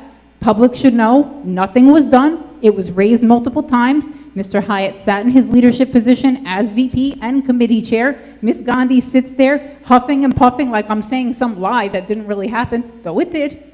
And so I'm letting you all know right now, that's who you get when you vote for people that these people support. You may not like me, I really don't care. What I'm telling you flat out is zero accountability from any of these people. So know when you vote. Goodbye. Every board member's name was just mentioned, so does anybody have anything that they would like to say? I will take them in order as I see it. Ms. Gandhi. I just want to thank you for your commitment to come here every single board meeting, leaving your family at home just to come attack us, so thank you very much. Anyone else? I would like to thank you, Val. Your commitment to protecting women and public servants and our community is something that should not be taken for granted. Just because you don't like a person doesn't mean you're not accountable for your actions. So I think you nailed that right on the spot. You know, they say that if there's remorse after an action, it speaks a lot for someone's character, and there has been zero remorse for something that has impacted me. So if we're gonna sit in trainings and learn, we need to take something out of that, Mr. Cohen. We can plan all the trainings we want in the world, but you heard what the council that you brought in had to say to us, the coalition that you brought in had to say to us. Mr. Hyatt and Mrs. Gandhi chose not to attend that, but come immediately after it was over. And what we learned is that by not acting when someone reaches out to you, you're not performing your role as a community servant and an elected official. So Val, thank you again, and thank you for staying committed to protecting the community that you served, and hopefully one day we'll serve again. Any other comments? I just want to, I do want to apologize, and I was going to make this statement no matter what. I did talk to Mr. Cohen and, in fact, Mr. Ballone about my not being able to be here on time. I had full intention of coming to that training. On Thursday, my son's coach put a home game on the calendar for tonight and made it senior recognition night. So having my oldest, I've never been through it before. It's a huge to-do. So I could not imagine my son being there and not having a parent there to give a rose to or to take pictures with, see his board. So for those that voted for me, I did want to explain my absence, especially during a very important training. So I do apologize, but I would hope that it's very understandable why I missed that. So and I appreciate the support that you both gave and encouraging me to be at my son's stuff without any judgment. So thank you very much, and thank you for saying that so everybody would know why I didn't come. So it was definitely not out of disrespect. Thank you. I look forward to hearing about the game. Anyone else? I'm going to figure out the best way to say this. So I think it's important for the community to know the truth behind all of the shenanigans, all of the lies, all of the stuff made for political gain. every single, the police department dismissed everything. There was nothing there. There wasn't even really an investigation. The Superior Court decided nothing. There was nothing there. There was no threats. There was nothing. All those lies. The TPO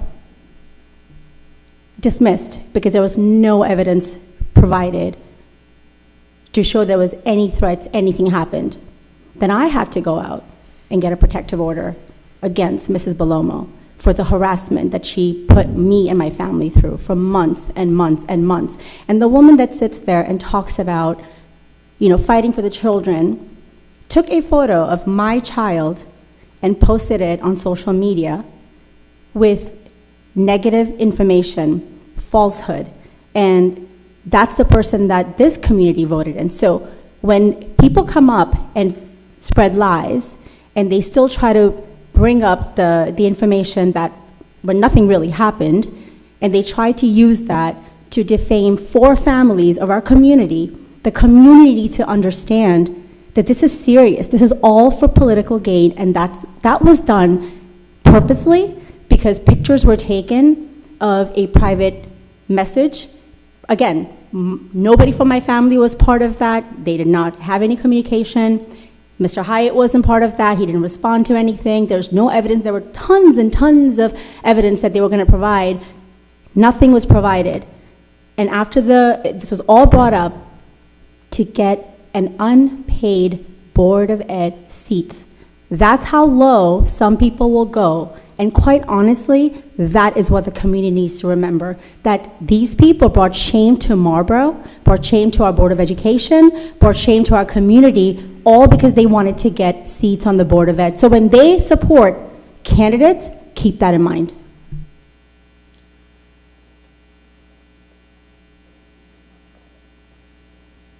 Couple of things. I'm not here to debate you. I read the court transcript. I actually have a copy of it, so I have it so you can say what you want. Second thing, nobody defamed anybody sitting up here. Defamation of character, look it up. Third, when you said that somebody attacked you, I didn't attack you. I actually just stated plain fact. Third, unlike you who attacks people online and your friend sitting there, Mr. Hyatt, I'm looking you right in the face. I don't talk about you behind your back. I don't talk about you with fake profiles like the two of you do and your family members. I'm looking you dead in the face. You could say what you want. I don't have to hide behind anything. So what I'm telling you is you could sit there and lie and cry and say all you want to say. I read the court transcript. It was requested, and I have it. So whatever happened, I understand, with the police department still doesn't change the fact of what was said about Ms. Bellomo. That was in fact said. And so what I'm saying to you is I didn't defame you at all. I just stood here and said something I read. I didn't say anything bad about you besides what I read. So I'm going to let you know flat out, I don't hide. I'm looking right at you, and I'm ready to address it with you, but I'm going to tell you, putting you aside, my comment was to Mr. Cohen. My comment was that nothing was done for months, and nothing is still being done now. And so all I'm saying, and by the way, when you said somebody got a seat, who got the seat that put the text message out? Because I don't see anybody sitting up here that did. I'm not there. And then your minutes, if you can just wrap up, well, please. I'm looking at the time. So I know they put 3 minutes up. They didn't put 1 minute up. Okay, well, that's fine. Anyway, I'm just sitting here to say it wasn't about you and Mr. Hyatt, besides that the two of you didn't show up. It was to Mr. Cohen that nothing was still done and no respect was shown to somebody whose nipples were talked about. I do have a response because she mentioned me again. So since you had the transcript, I strongly urge you, because obviously everything was put out, there will be text messages that were shared as part of the court transcript by the whistleblower, Mr. Pucciarelli, who I can mention because everybody else has. And those messages are very critical because it kind of really speaks to Mrs. Bellomo's character, and I'm going to leave it at that, because to sit there and make a big deal, and I agree 1,000% that that comment was not appropriate, but you guys should listen. I mean, you guys should actually take a look at those text messages by the whistleblower that Mrs. Bellomo had in front of her while she was making a big deal about the other text message and was supported hanging out with this person. It's very interesting. I think the community would really benefit from seeing that. So since you have the court transcripts, you should really share that, because you guys have no problem sharing everything else on social media. But if you have read it, Mrs.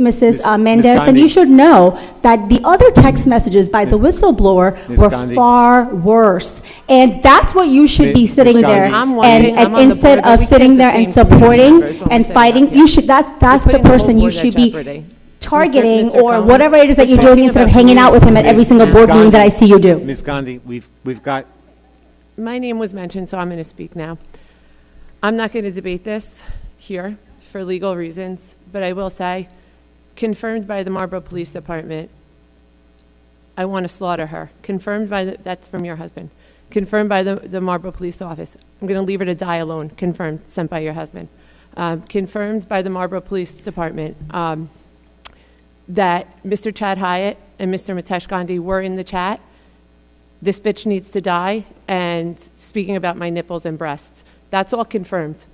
You can say lie. Oh, and by the way, we were never in Superior Court, that's another lie. The lies just continue and continue and continue and continue, but I have never lied.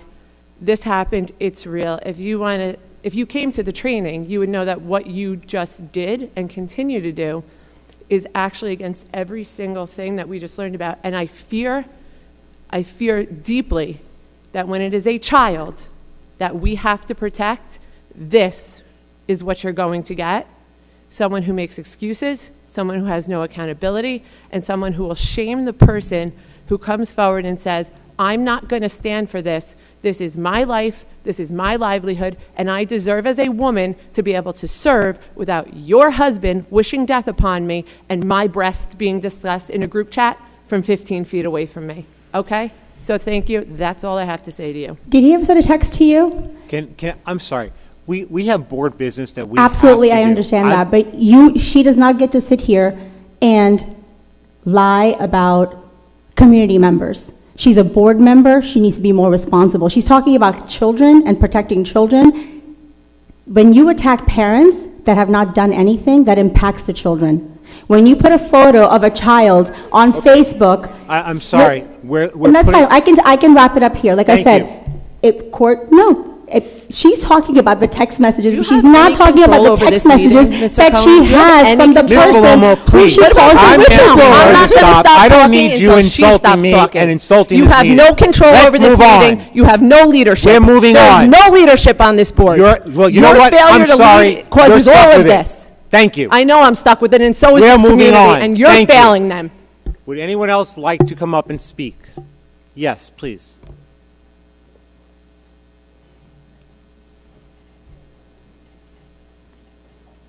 Good evening. I'm here on a happy note. Thank you. You're welcome. You're welcome.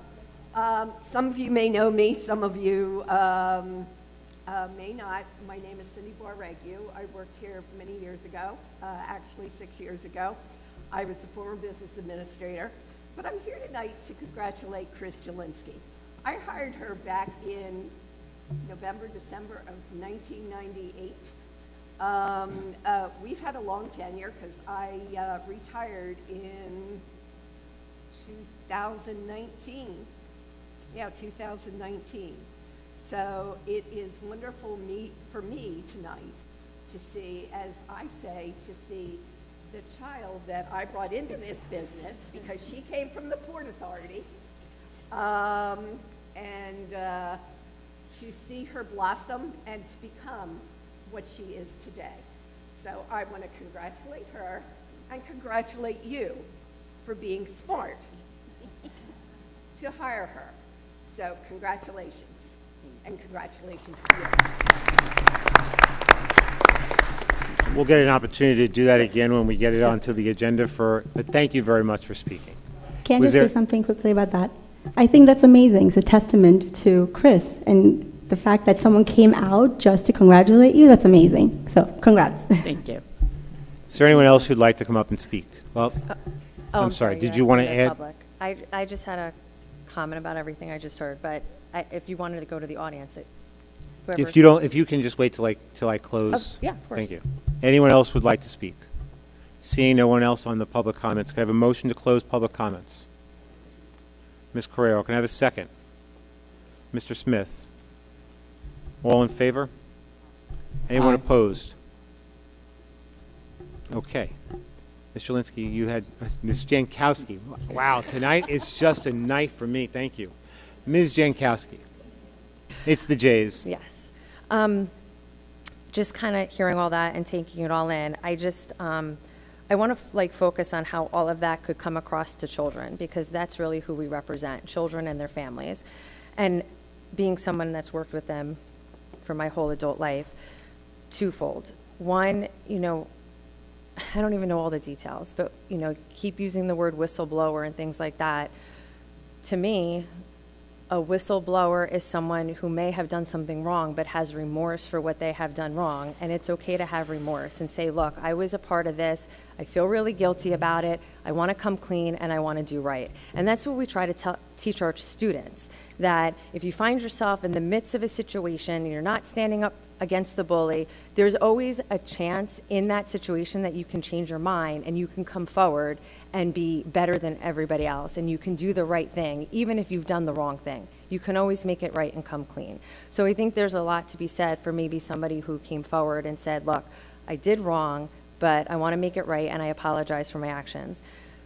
And then also, I think in this day and age, you find children less and less apt to apologize because parents are afraid an apology is an admission of guilt, and therefore we don't want to be held responsible. We don't want to get sued. We don't want to have a lawsuit. We don't want to go to court. And really, there's nothing wrong with apologizing and seeking forgiveness. So I don't want it to come across to the children of families in this district that apologizing is a sign of weakness. It's not. And that's what we try to teach our students all the time, that you can apologize, you can ask forgiveness, and then you give the other person a chance to show mercy and grace. And that's really what it is all about. It's not about avoiding lawsuits. It's not about constantly taking notes to see how we can use this against you and things like that.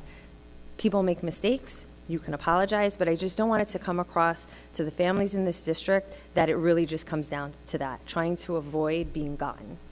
That's all.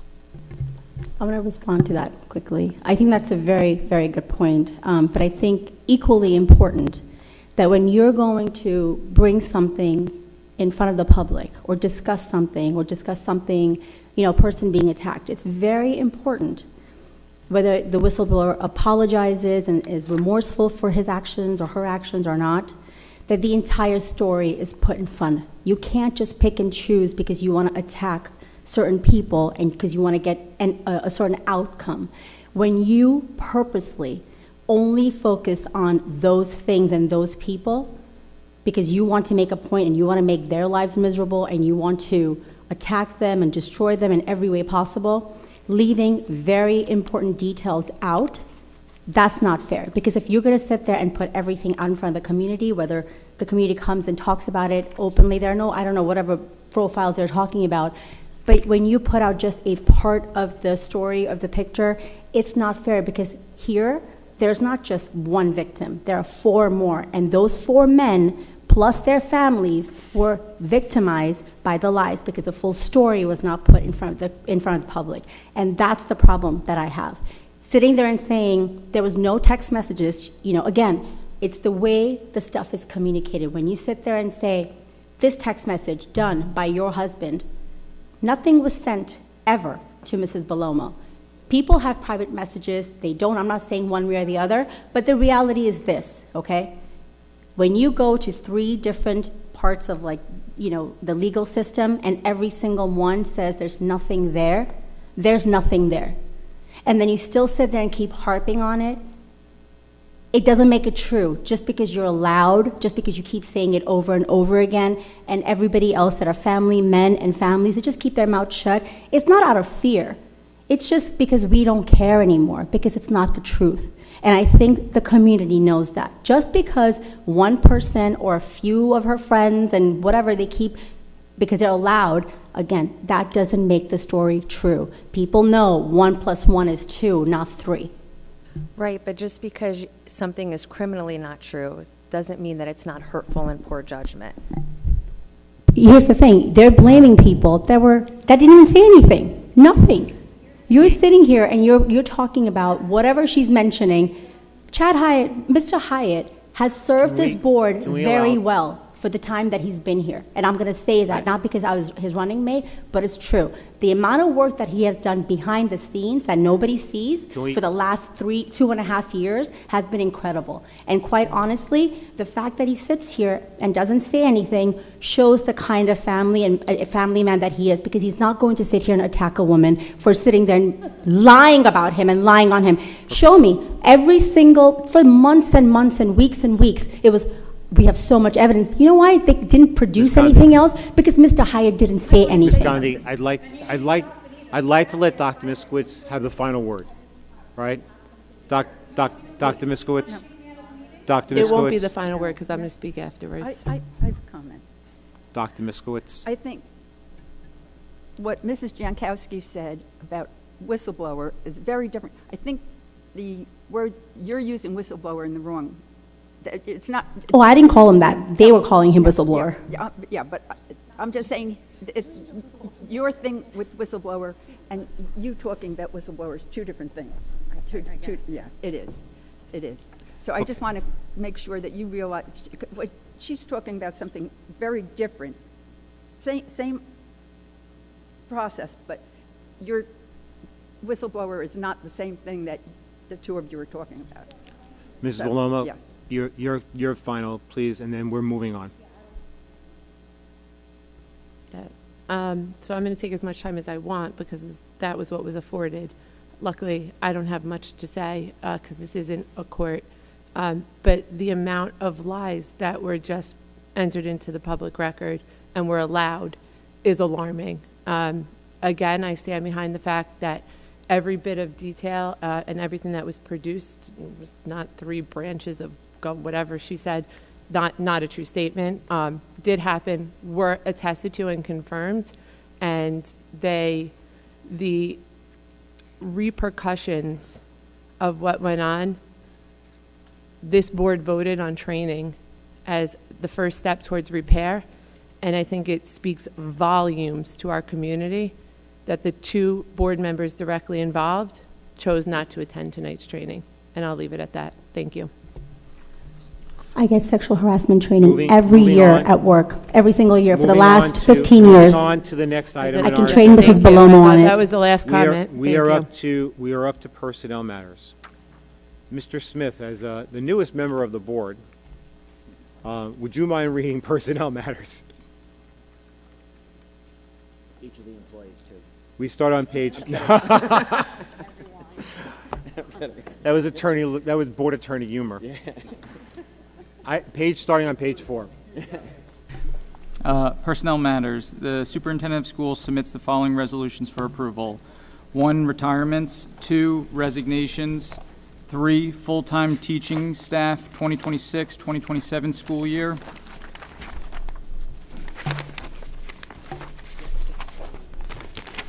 'You go to page 17 4, next. part-time teaching staff 2026-2027 school year. 5, school psychologist 2026-2027 school year. 6, certified administrators 2026-2027 school year. 7, operational administrators 2026-2027 school year. 8, non-aligned certificated administrators 2026-2027 school year. Sorry, was that? Oh yeah, 9 is at the bottom, sorry. 9, non-aligned, non-certificated administrators 2026-2027 school year. 10, non-aligned support staff 2026-2027 school year. 11, secretarial personnel 2026-2027 school year. And 12, bookkeeper and clerk 2026-2027 school year. 13, special education instructional assistants 2026-2027 school year. 14, kindergarten basic skills instructional assistants 2026-2027 school year. 15, school monitors 2026-2027 school year. 16, school aides 2026-2027 school year. 17, building and ground staff mechanic, groundskeeper, and maintenance mechanics 2026-2027 school year. 18, head custodians and night custodial supervisor, 2026-2027 school year. And still a couple more. 19, courier, 2026-2027 school year. 20, bus drivers, hours and salaries, 2026-2027 school year. 21, bus attendants, hours and salaries, 2026-2027 school year. 22, computer technicians, 1, 2026-2027 school year. 23, computer technicians, 2, 2026-2027 school year. 24, district network technician, 2026-2027 school year. 25, registered nurse, 2026-2027 school year. 26, permanent floater school nurse, 2026-2027 school year. 27, unpaid leaves of absence. 28, job description. I so move. Oh, yeah. Nope. You have now read the longest section in board agenda history, so congratulations. Could I have a second, please? Mr. Lolansky. Any discussions on any of the items in this particular section? Seeing no discussions, can I have a roll call, please? Yes, okay. Mrs. Carrero. Yes. Mrs. Gandhi. Yes. Mr. Hyatt. Yes. Mrs. Jankowski. Yes. Mr. Lolansky. Yes. Dr. Miskowitz. Yes. Mr. Smith. Yes. Mrs. Belomo. No for 1 through 5, yes to the rest. Oh, I'm sorry, never mind, hold on. Sorry, I'm on the wrong page. Yes, thank you. And Mr. Cohen. Yes. Thank you. Moving on to the organizational matters. Ms. Jankowski, would you read that? The superintendent of schools submits the following resolutions for approval. 1, board secretary. 2, board attorney. 3, board attorney for special education matters. 4, insurance consultant. 5, insurance agent. 6, board auditor. 7, school physician. 8, board designee. 9, public agency compliance officer. 10, district section 504 coordinator. 11, section 504 coordinator for program accessibility. 12, approval of qualified purchasing agent for bidding, purchasing, and sale of property. 13, procurement of goods and services through state agency for the 26-27 school year. 14, purchase professional services. 15, Open Public Records Act. 16, designation of legal newspapers. 17, tax sheltered annuity companies. I so move. Thank you. Can I have a second, please? Ms. Gandhi, any discussions or any of the matters under this section? Yeah, I have a couple comments. I just wanted to take a quick opportunity for number 16 to thank our wonderful SROs. I was very happy with the way the board moved. I think the safety and security of our children is the most important, and I'm glad that we recognized that and made the necessary changes to be able to secure those services. They provide an invaluable service to our district. And I also want to offer similar comments for number 11, Chartwells. I'm really happy for that contract renewal. Chartwells has been phenomenal. Mr. Palmieri, am I on the wrong section again? He's done a phenomenal job. It's the next one. I'm sorry, Ms. My Belomo? agenda is Ms. all Belomo? mixed up. I got it. I'm all mixed. Okay, I thought I was missing There's a something. lot. No, I had it out of order. Okay. That's okay. So you're going to hold your discussion to the next one. Thank you. Any other discussions for this item? Seeing none, can I have a roll call, please? Yes. Okay. Mrs. Gandhi. Yes, and officially congratulations. Mr. Hyatt. She's not until we all vote. Yes, and congrats. Mrs. Jankowski. Yes, well deserved. Mr. Lolansky. Yes, my pleasure. Dr. Miskowitz. Yes. Mr. Smith. Yes, well deserved. Thank you. Mrs. Belomo. Yes. Mrs. Carrero. Yes, congratulations. Thanks. And Mr. Cohen. Thinking about it? Yes. Yay! Thank you. And before we move on, I get the opportunity to sort of just say a few words. And then I also want to give Mr. Malone an opportunity to do that as well. Chris, And I usually refer to you as Ms. Jelinski, but Chris. Chris. Congratulations to you on this appointment. I've had an opportunity to work with you in both roles for a short period of time. And in both situations, in both cases, you are the consummate professional. You're welcoming, you're smart, you know it, and what you don't know, you find out. And those are all the qualities of the right person who needs to be in that seat. And I'm very excited and happy for you as you take on this new role. And I know that your experience for so many years will not only be of value to the board and to the district, but to the various different departments within this school district that report into you, from the BA's office to transportation to facilities. They're all lucky to have you as their new leader. So congratulations to you, and thank you for taking this seat. Thank you so much. I appreciate it. Mr. Rallone, I give you a chance if you'd like to say a few words, but also I would like to sort of also open the opportunity if you have some comments about our recent retirements. I do. This is not about Chris retiring. No, she's not allowed to. She's not allowed to retire yet, although she can. I think it's worth mentioning this board understands and knows the process that I'll say we underwent as a school district to find the next business administrator, which is not an easy task. We posted far and wide, and I even sat Chris down day one and I said, nobody in this school district gets handed a position regardless of how long they've been here. And she took that and said, I know, but I'm ready. She went through a very rigorous process, through multiple rounds of interviews with multiple committees, and she rose to the top. And I know I kept the board informed, but the community doesn't really know that, and the community should know that. Because from an objective standpoint, someone could argue and say, well, Chris has been here so long, so that's why she got the job. That is not why she got the job. She earned this fair and square, and I'm very happy to be working with you again. And you've done a phenomenal job. She's actually been doing the job of two people for the last, I'll call it 6 months. It's really only 5, but it will be 6. And I know, Cindy, you're in the audience. Thank you for coming. That means a lot.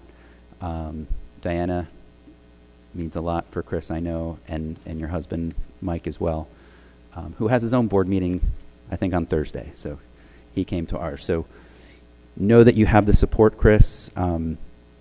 One thing that I've really seen that really benefits us, I think, with your leadership in the business office is you are willing to listen to us and say, well, how can we, okay, I know you need this and it costs money. Let's figure out how we can get there. And Chris and I talk about this all the time. She's getting better at not saying no.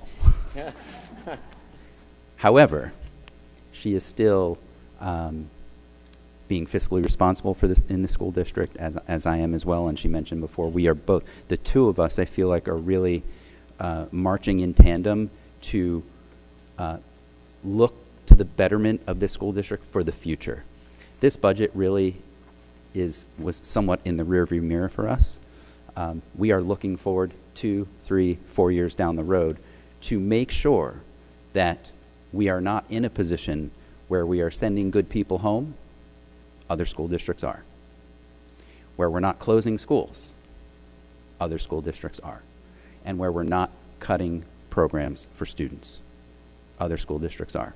So, notwithstanding the 7.77 tax increase, and we fully understand the impact to our community, we have not changed the face of this school district, or at least, I shouldn't say that yet. We are not recommending to do that. And I'm hoping this board votes to pass that budget. So, thank you, Chris. Thank you so much. I appreciate it. I'm very excited to step into the role, so thank you. And now, for some retirement comments for 3 individuals who are on this agenda. The first one is for Miss Marie Battle. Marie Battle began her career in transportation as a school driver 25 years ago. Over the past 2 decades, Marie has been a dedicated bus driver to her students, parents, and colleagues. She worked hard every winter removing snow and worked for the recreation department during the summer. We wish Marie the best in her next chapter of life. Congratulations, Marie, on your retirement.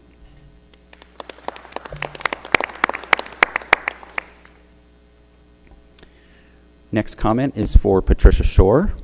Mrs. Patricia Shore has served Marlboro Township Public Schools since November of 2013. Beginning her career at Marlboro Elementary School, Mrs. Shore has subsequently touched the lives of students at the Abbott Early Learning Center and now Robertsville as a kindergarten instructional assistant. She made a successful career as a teacher in Harlem, New York for nearly 40 years prior to joining us in Marlboro. Her work with students, patience, and ability to reach students at their level is something respected by all staff. We wish her well as she heads off into retirement to enjoy her family and friends. Congratulations.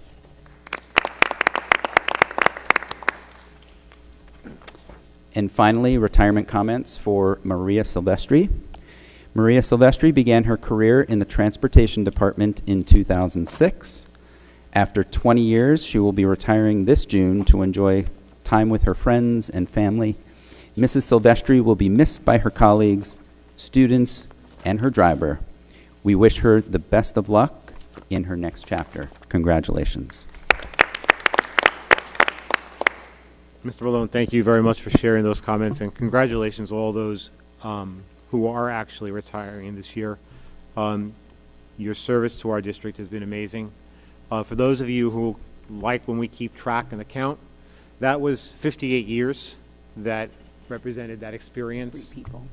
And if you take Ms. Shore's experience even before she came to the district, I think you said it was an additional 40 years. That's nearly 100 years of experience that our district had benefited from. So congratulations to them. May I make a comment?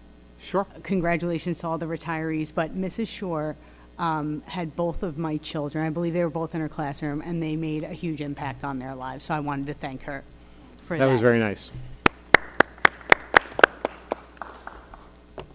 Okay. Our next item is financial and business operation matters. Ms. Carrera, would you read that? It's page 40, if that'll help.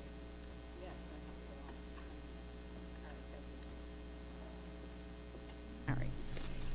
The superintendent of schools submits the following resolutions for approval. 1, final 2026 to 2027 school year budget adoption. 2, adjustment for healthcare costs. 3, capital reserve withdrawal, other capital projects. 4, maintenance reserve withdrawal. 5, travel and related expense reimbursement 2026 to 2027. Authorized 6, authorized signatures. 7, uniform minimum chart of accounts. 8, claims auditor prepayment authority 2026 to 2027 school year. 9, after-school sports enrichment programs. 10, renewal of contract educational data services for purchasing procedures for the 2026-2027 school year. 11, contract renewal year 5, food service management company, FSMC contract. 12, harassment, intimidation, bullying, HIB report. 13, approval of agreement E-Rate Consulting Incorporated. 14, approval of addendum to extend the professional service agreement between the MTBOE and ESS Northeast LLC. 15, approval of agreement landscaping services. 16, approval of contract with Marlboro Township for police officers for the 2026-2027 school year. 17, approval of agreement with Marlboro Township for school resource officers for the 2026-2027 school year. 18, Sourcewell cooperative purchase, carrier commercial service for chiller repairs and rentals. I so move. Thank you. Can I have a second, please? Mr. Smith? Any discussions on these items? Try to go, oh, sorry. Sorry. Number 14, that is, that's to keep our agreement with ESS. to keep that contract going, right? I just want to make sure I'm understanding that. Yes. Okay. Ms. Palomo? Yeah, I won't repeat what I said about our SROs, but I did want to just mention Chartwell's. Mr. Palmieri is very good with the PTOs, with helping out the parent organizations. Anytime I've come to him with concerns about the health of our lunch food and the nutrition behind it, he's been so receptive. He takes feedback from the parents and from the community, and I am excited to see another contract on the agenda for Chartwell's. He's amazing. Yeah, he is. Going back to number 14, ESS, Mrs. Jelinski, I know we've spoken about this in executive, but again, forward thinking in preparation for the next time we get to approve one of these. I would love to be able to explore the idea of bringing substitutes back in-house onto Marlboro's payroll instead of the outsourcing, to provide some consistency with substitutes and a little bit more selectiveness with who we bring into our schools and how they adapt to the different schools. Okay. Thank you. You're proposing to do that as a more of an in-house approach rather than a outsourced? Yeah, correct.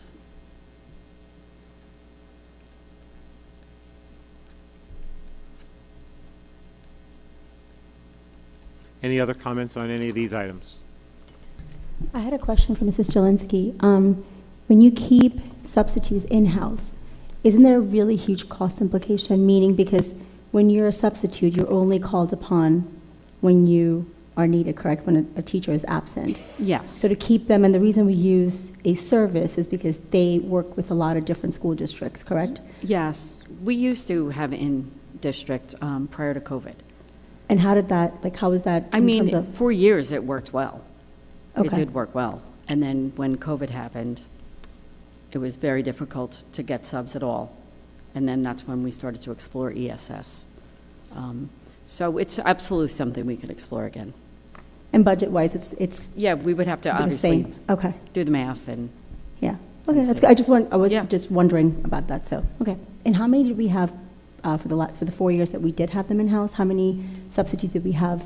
I mean, if you don't know now, it's fine. I don't I'm just actually, curious. Michael, do you know when we had our own subs? I don't know the exact number, but we can get that for you. Yeah, I'm just curious. Okay, Yeah. thank you.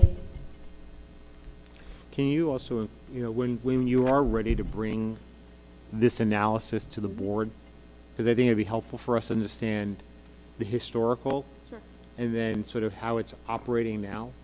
But I'd also appreciate if there's a scan of like what other school districts are doing within Monmouth County, and what reasons they're seeing, the pros and the cons, because I think it'd be helpful for us to understand where this can go, or what hurdles they had to go through. Okay, no problem. And if I just want to add one more layer to that, like just, I guess, not their degree, but just whoever they have as substitutes, like what their background and how much experience they have, that's important as well. So I'm just curious to know, do we get better when we go through a service, or is it better to keep it in-house and we get like some really strong, again, having the same substitutes, obviously there's benefit to it, but I'm just curious to see that piece as well. So, Okay. the experience, thank you. So just to piggyback on, the point of view that I've looked into this heavily, and the requirements for an ESS substitute are minimal. When you bring substitutes back in-house, as a board administration, they can make their own standards for substitute teachers as long as they follow the state criteria. It allows us to, as a community, employ people that fit with our schools, and our administrators can call on, and they get to know the community. And in an effort to keep control local at a school board level, it helps to build rapport, especially with the students and substitutes. I know there's a long list of ESS subs, and some are repeat subs, and I know how it all works. However, with younger children, having new faces every time there's a substitute, it kind of starts back from day one, instead of building rapport and respect for substitutes that they see often. So that's my thought process for just wanting to explore the two options. No problem. To that point, do we set a criteria with ESS as to the level of expertise or the skill set that we want for our substitutes? Or do they basically say, we'll send you who we got and that's what you get? So I would have to read the contract to see specifically, but the requirements, I think, are the same for all the districts that ESS works with. Okay. We don't specify anything for Marlboro. All right, and then I guess my follow-up question would be, just to the point that Ms. Palomo made, is if we can set the criteria for the experience level that we would want with our substitutes, could we do the same thing with ESS if we wanted to raise the bar in the quality of the substitutes that we do get? Maybe, I would have to check. Okay. Yeah, Brian, that's precisely why I was asking about, like, their, you know, what experience they have, because that's important. And then just to go back to, I would think and I would imagine that in Monmouth County, we're probably seeing the same substitutes, even though they're coming through an organization, you know, a different, like a vendor. I mean, probably. I'm sure there's some changes, Yeah, but there's- we probably have the same to keep the continuity, correct? So that we're careful about that is what I'm saying. I'm just hoping that that's happening already, I mean, as best as you can. I think that, you know, there's a few districts in the area that use the SS, so, you know, I'm sure substitutes have their preferred district that they want to sub in, even if they're in the SS sub. So I do know we have a lot of the same. Okay.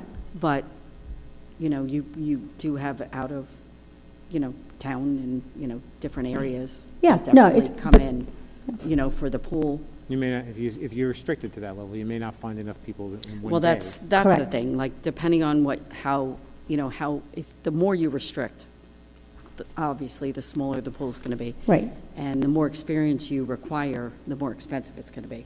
So these are all the things we would have to look at. Okay. Thank you.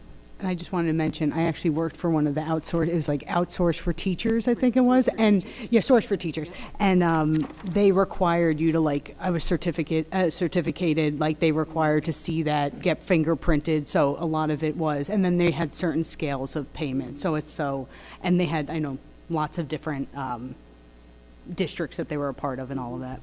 Are they a competitor to ESS here in New Jersey? I don't even know how prevalent they are anymore. I Yeah, haven't heard about they used Source to for be really Teachers. big. I don't know how big they are now. Okay, thank you.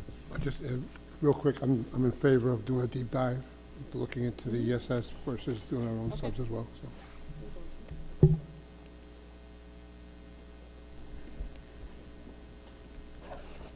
Okay, any other discussions on any of the items in this particular?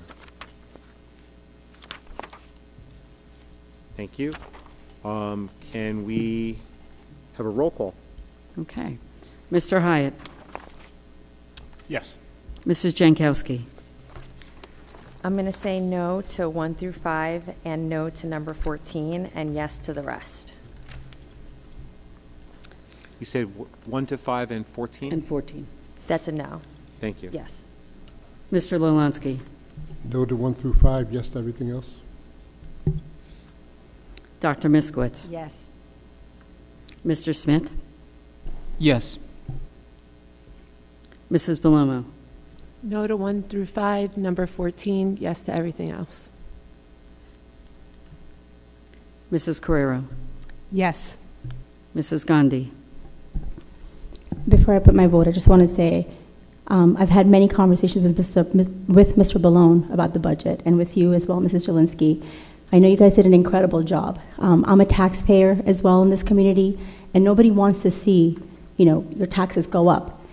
But I need to make sure that my kids and the students in this community have a good education. And so for that, and to keep Marlboro schools where we are, knowing how much work went into all of the budget planning and the cuts that you made every single place you possibly could, and this was truly not in our control, and it's really important for the community to know that every single person between you, Mr. Ballone and Chris Jelinski, you guys really looked at every single thing that you possibly could. The board asked some hard questions as well. Privately, you know, sometimes 2 or 3 people got on the call together, whatever it was, but we did ask the questions. And this is the only option, because I do not want to see what happened in Middletown and other neighboring districts to shut down schools and, you know, increase class sizes. So as difficult as it is for me as well, because it hurts my pocket too, this is the right decision for our community. And for that reason, I vote yes. Thank you. Okay. Budget passes. You didn't ask me? Yeah. Oh. Okay, we'll pass anyway, but Mr. Cohen. I got excited, I'm sorry. So, I am going to vote yes, and I'm going to vote yes to all the items, but I just also just want to offer just quick comments, and I echo some of the points that you made, Ms. Gandhi. 7.7% increase is not simple. It is painless. It is not painless. It is painful. And it's painful for everyone, our lowest income earners, our seniors. It's painful for everyone. But I do want to say that in the context of the facts, this is not about trying to expand our district to bring in programs that we can't afford. This is about trying to address the structural costs associated with growth. This is about the fact that the state, where in other school districts they're giving them 6% or more, and in our school district we're getting under 4%.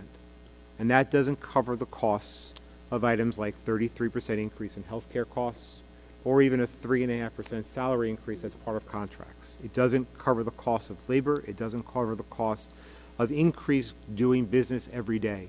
Commodities like cleaning the floors and cutting the grass or keeping the lights on, okay? It doesn't cover that cost.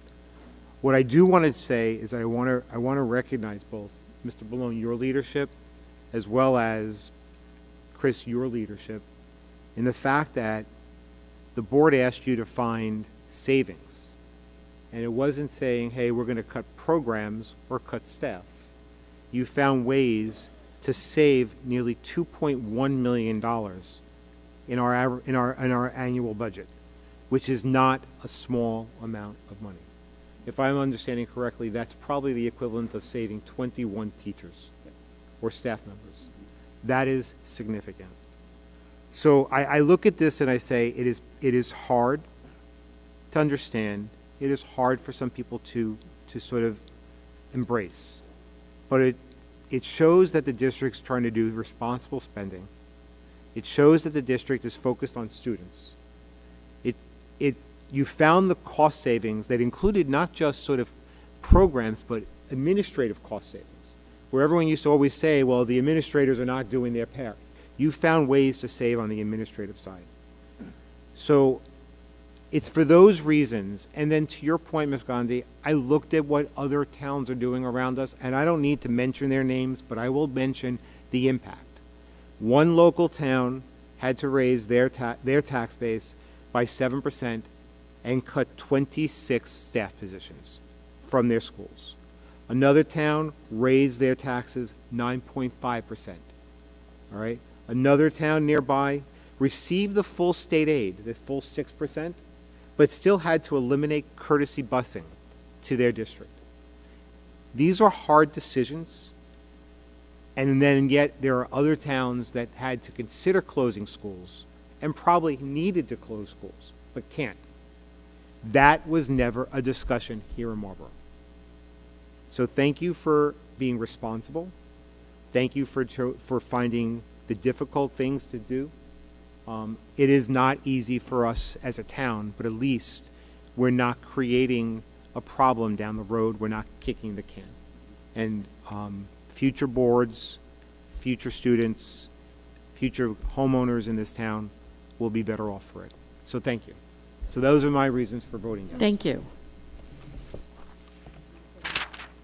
Okay, we are up to. Oh, Brian, I'm it's sorry. okay. Just to ride on I your didn't pick my coattails head a up, little so I bit. should've. No, I wanted to also say that I respect so much the last meeting, or the March 24th meeting, about you never standing for cutting, teachers or not giving them raises, because happy admin, happy teachers equal happy students. So I give a lot of respect for both of you with that budget. Thank you. Thank you. And just to thank you, echo everyone's comments.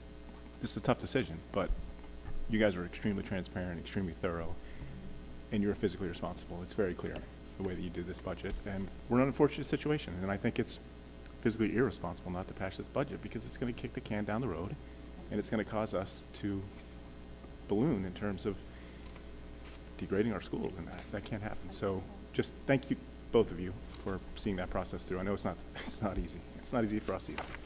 Thank you. You're welcome. Thank you. Dr. Iskowitz? I'm just going to say bravo. That's an easy one for the minutes.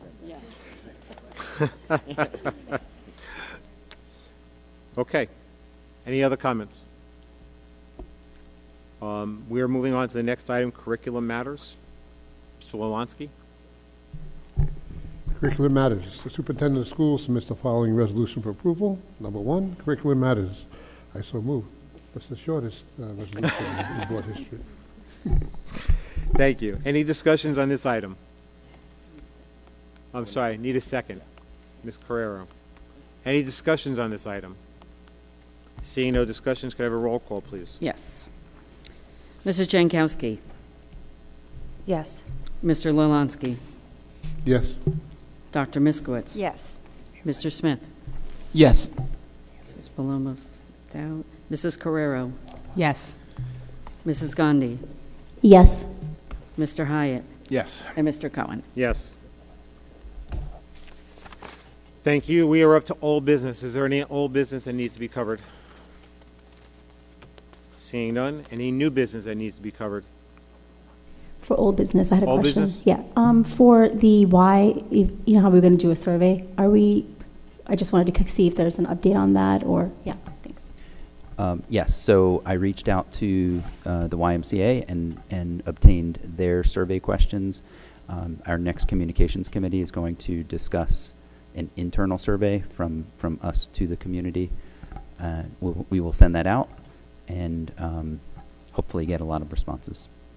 And I mean, we haven't obviously heard anything from any parents, so sometimes nothing, over the last year is always good news. I think we were just experiencing maybe some growing pains or whatever in the beginning, so. Which always happens in the beginning, right? Yeah, so, well, that's promising, so. Yep.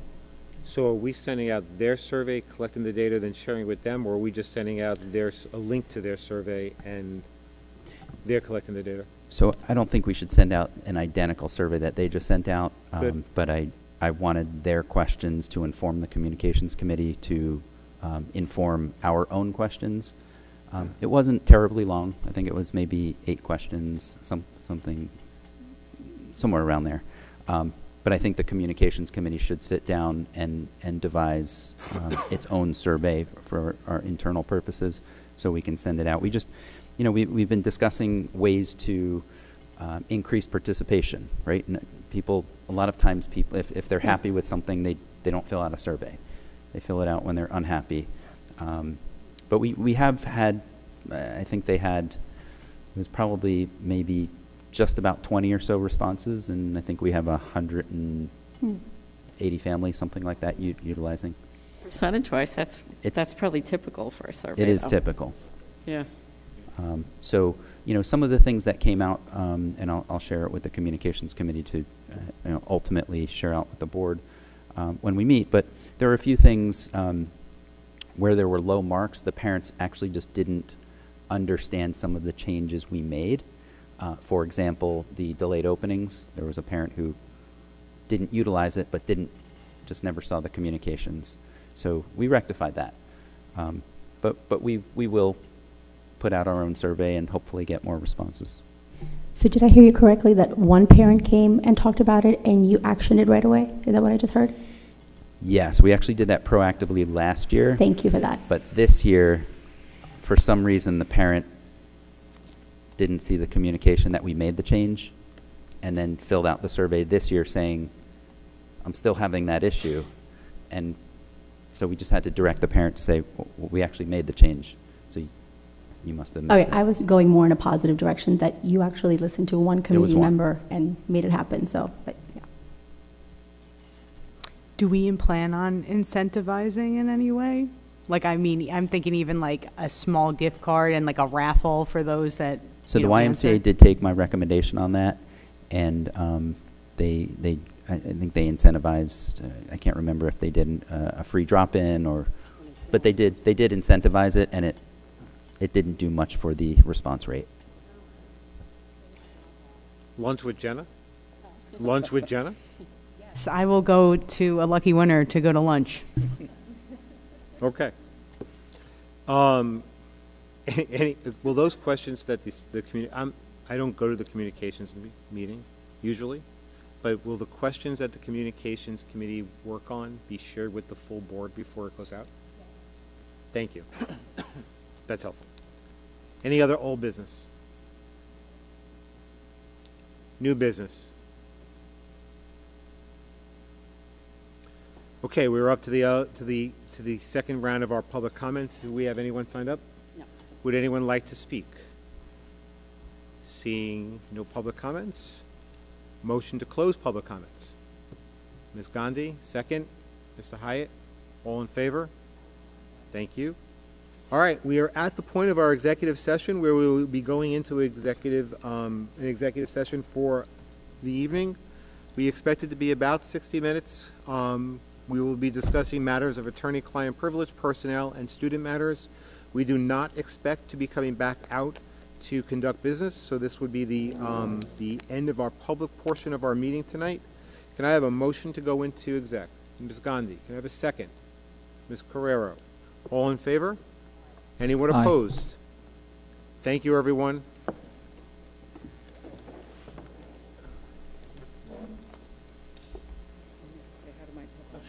Oh, yeah, how am I gonna say?